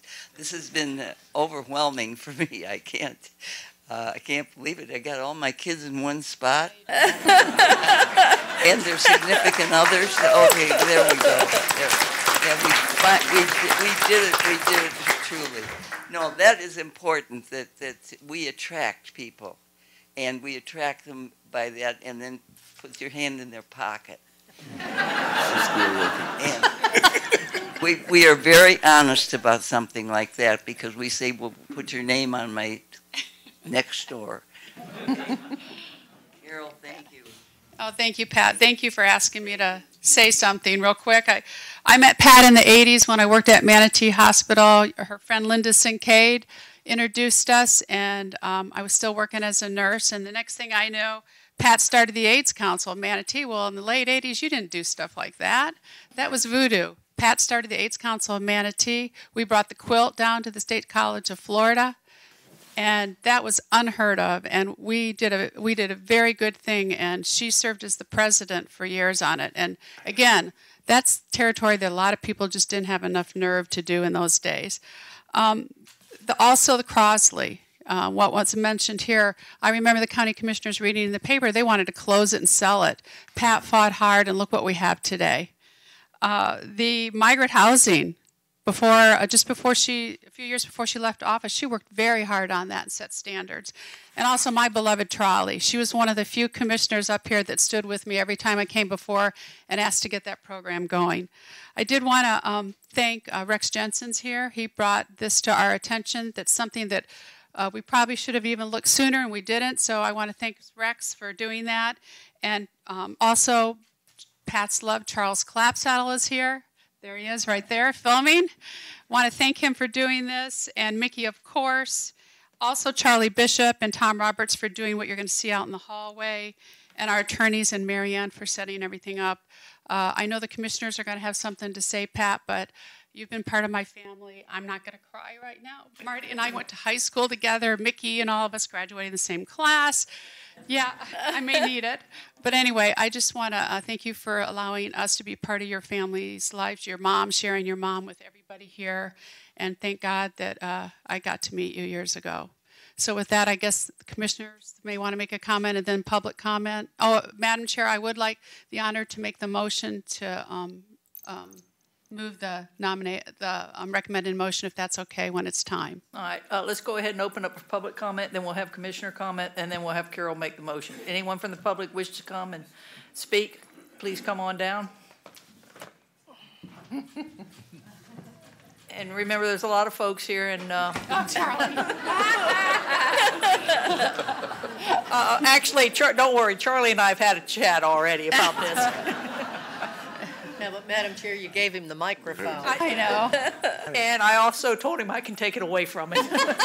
Yeah. Well, thank you, and the Glass family and Pat. We go back a long ways. I was going to say that in 1978, when I was working in the planning department, you were on the campaign trail. And I remember your speeches at the Soto Mall and some of the popcorn and politics that we had. And from that moment on, you had me as one of your best and highest supporters. It was just unbelievable. I have a personal story to share. You mentioned Washington, D.C., and the many trips that we've been able to take to that great capital of ours. And we had a delay in a flight coming back from Washington, and we had to fly through Orlando. And it was a little quick transfer over to Tampa, and we must have come in at gate 10, and we were supposed to go to gate 50 or something like that. I was so worried about not making this plane that I sprinted ahead. I mean, I ran fast. And I got to the ticket counter, I'm out of breath, I'm saying, you got to hold this plane. We could do that in those days. You got to hold this plane, I've got some come right, and I turned right around, you're right behind me. Most fit county commissioner I've ever worked with. That's right. You did, yes. But a personal story I do want to share that back when I was a single guy, about 1983, you had your daughter-in-law was having a party up in Tampa, and you said, Charlie, why don't you come with me? We'll have a good time up there, have a little party. And we got, excuse me, we got a chance to go up together. And at the party, there was a woman there named Susan Tafe. I got to meet her for the first time. And because of your convincing me to go to that party, I now have a wonderful wife, wonderful family. And so let me have the opportunity from my family to your family. Thank you so much for bringing us together. Aww.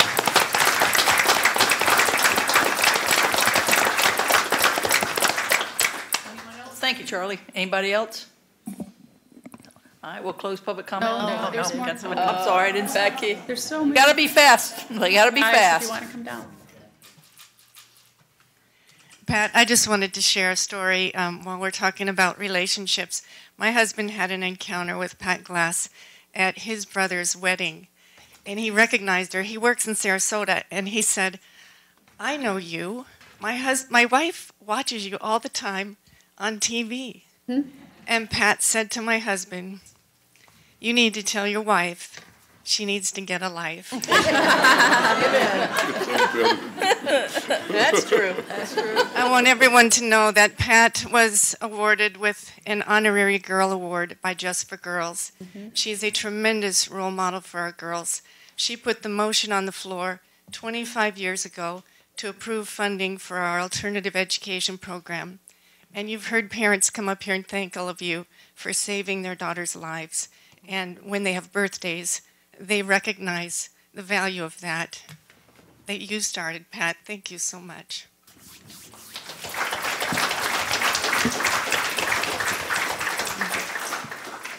Hi, I'm Mary Ruiz, and my favorite Pat Glass quote is, if you're going to be there, you might as well get something done. And she got those things done with many of you in the room. We did it together with Pat's leadership.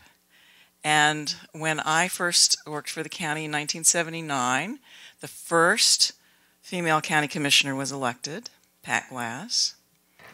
And I thought, oh, is that what women can do? And now we have a majority of our county commission. So we are going to get some things done, aren't we, ladies? Thank you. Yeah, you're in trouble.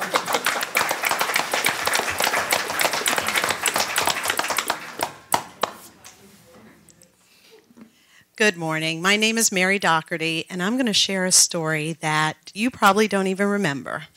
It's about 20 years ago, and I was actually a relatively younger county staffer, younger than I am now. But I had the good fortune of being up in Washington, D.C. with you at probably an association, probably a NACO conference it was. And you were gracious enough to invite me out to cocktails with you and some other folks that were up there from this part of Florida. And I was, again, relatively young and just in wide-eyed wonderment of you and the folks you were with. So this was quite an invitation for me. So we went to Sam and Harry's, and it was you, another woman, myself, and all these men. And all these men. And a few cocktails. Before I knew it, you and Martha Madden were holding court. These men were asking you questions. They were looking to you for your wisdom and your advice, and I sat there just in wide-eyed wonderment. You taught me it's not about gender. It's about ability. It's about intellect. It's about not just knowing your stuff, but knowing your strength. And you showed that, and what passion can do when it transcends politics. So thank you for having that influence on me.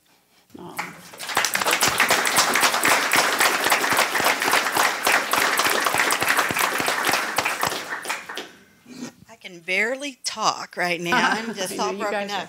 I wanted to say, Pat, I just realized I started in 1989. That's a long time ago, it seems like to me, but it wasn't until this moment that I just realized when all those things were read, I get a phone call right before all of those things saying, I have an idea. Do you think we can do this?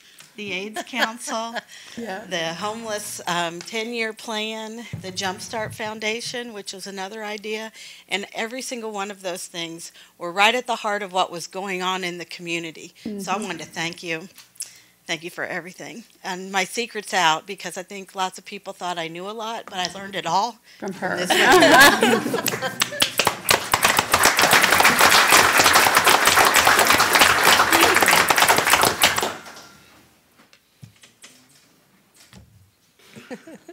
Good morning, Commissioners. I'm Nick Azera, and I never had the pleasure of working with you.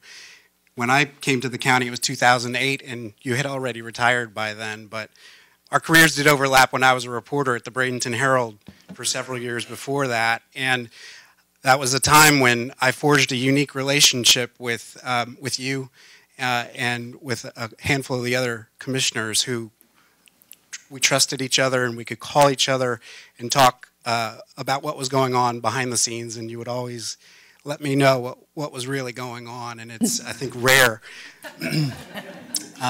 But I, since my time with the county, have worked with multiple commissioners, directors, congresspeople, state legislators, even administrators, and never have I encountered anyone with as much honor and grace and intelligence that you brought to this government, and it has been a distinction of my career to have worked with you and to call you a friend and to work on this project with Mary and with several of the other staff. I'm very happy for you, and I'm so pleased to have been able to work with you. Thank you. Thank you.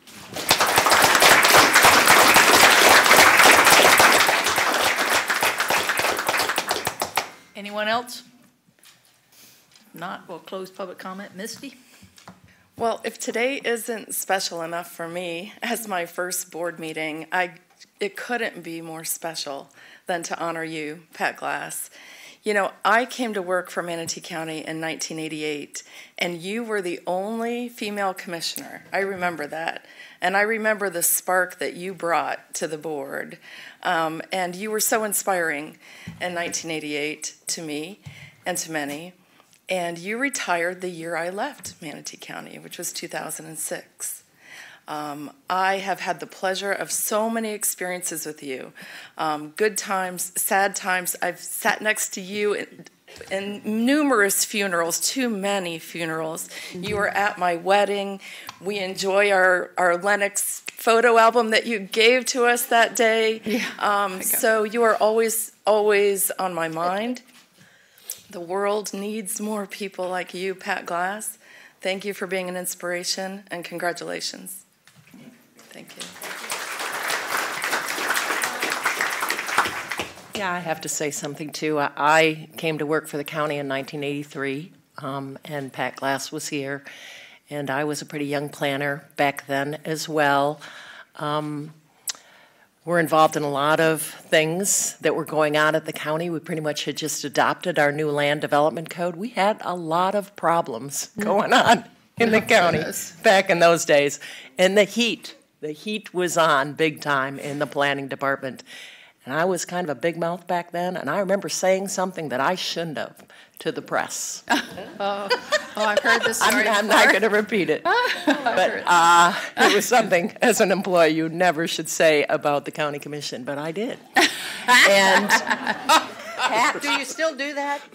I'm afraid I do sometimes. And so Pat came to the planning department and took me aside, and she counseled me and said, "You probably ought not speak to the press about what's going on at the county, as you are, you know, an assistant planner one or something like that." From that day on, she was my very, very favorite commissioner. And I used to love to come to the meetings and hear her talk about the future. Not everybody can do that as a county commissioner. We're mirrored in the day-to-day stuff, but not Pat Glass. She was a planner. She worked at the regional planning agency where I had worked at a regional planning agency, the area agency on aging, and the things that she would talk about our comp plan. She always talked about our comp plan. She knew our comp plan. She was there when the comp plan was adopted. She was there through almost all of the meetings, and she made sure that that comp plan would serve the people of this county when it was passed in 1989. And you know what? It hasn't been significantly changed since it was adopted in 1989. It was that good of a document. But we had to have leaders like Pat Glass. And her work in water planning, oh gosh, I mean, you know, we wouldn't be where we are today. And everyone said, why do we want to we have Lake Manatee, why do we want to get involved in that Peace River? You know, and she constantly defended it and said, you know, she and Ed Chance, I see Mrs. Chance here.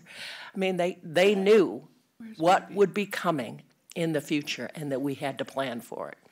So I want to just say thank you. You've been a great role model to me for a long time. And I really wish you were sitting up here with us. I told her that. And I said it, you know, because you did such a great job. So I just want to say thank you for what you meant to me in my career. Vanessa?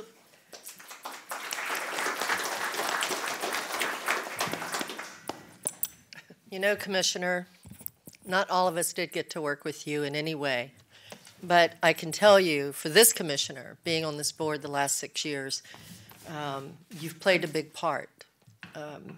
Because many times when I'm up here, or I know I have to make a decision on something, I think about you, and it gives me strength, because I know sometimes I have to do things that no matter what you do, you got people on this side that's going to love you, got people over here that's going to hate you, then you got people in the middle that won't even speak to you.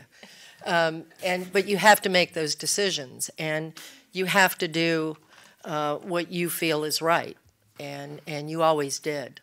And so many times I ask myself, Lord, please give me strength like Pat Glass, because you always followed through and you were always successful. For me, someone up that spoke talked about transcending politics. There's too much politics, I think, up here on this dais. And I think sometimes we tend to forget why we're up here and what we're supposed to do. And it's easy for that to happen. And most people in the public, I don't think, realizes that sometimes you get so wrapped up in things that you don't always see the light at the end of the tunnel. And, I think for me, having you as an example to look back on, which is what I can say, because like I said, I didn't get to work with you, but, you've really managed to keep me going in many ways when I felt that, I just, throw my hands up. I don't know what to do. God, please help me. And I think about you.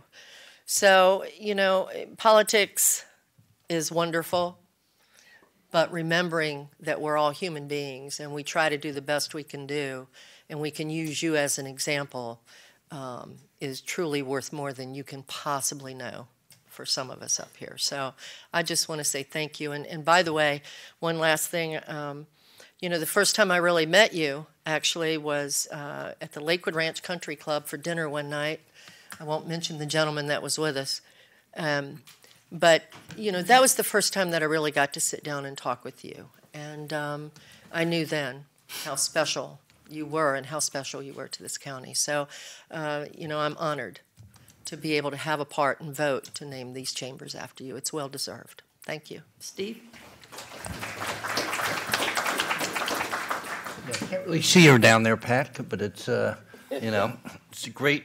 And, I, again, like a lot of the people here, met you decades ago. We don't like to go back as far, but I know that, you spent a lot of time with my wife back then, and we're always, you broke the glass ceiling. And as you can see, there's 5 of women up here now, and they're continuing to excel, and you've been an inspiration to, I think, anybody that wants to aspire to do great things. And I think you, along with a lot of your co-workers over the years, have made Manatee County the great place that it is, and it's that type of leadership that I wish all of us up here had. So, anytime you want to run for election again, I'd be glad to write that first check for your campaign, and we could get you back working up here to really continue to get us to the next level here in Manatee County. And I thank you for all the great years of service and all the work you've done. Thank you.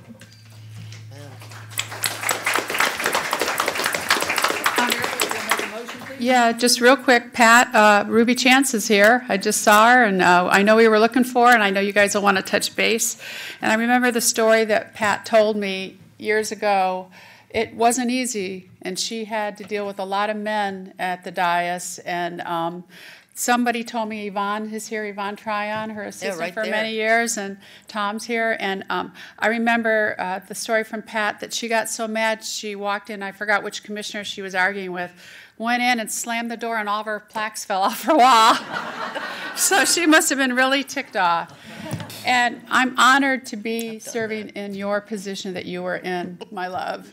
And with that, I'm going to make... I am, if you want, but I'm going to make the motion, and she wants a speaker. Can somebody give her the mic? She wants to tell you. It was Ket Chetland. Okay, you may want to tell a story. No, I really wanted to say is that it's not on. Thank everyone here, and I want you to know that the word that's been missing is love.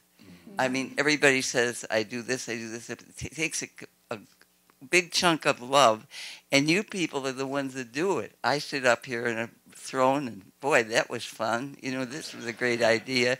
But without all of you, and I think almost every single person in this room, I've done some of those things, and some of them, there's my sheriff now. I will behave myself, my best friend in the world. Charlie and Wells. I thank you so very much, but we always key it in with some love.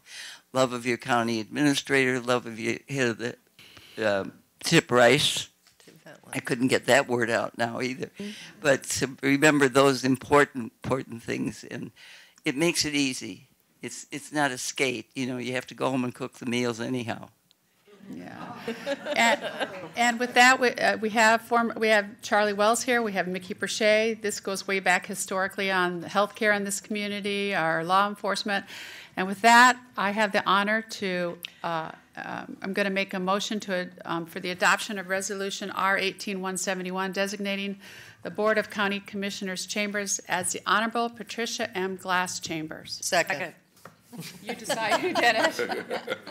We have a motion on the board by Commissioner Whitmore and seconded by everybody else. Yeah. All those in favor say aye. Aye. All opposed, nay. Chair votes aye.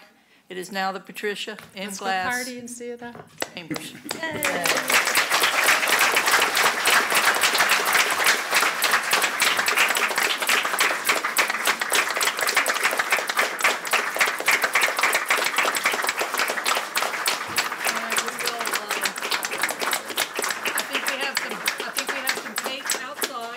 We are going to go outside and unveil something and have some cake, so we'll be on recess, commissioners.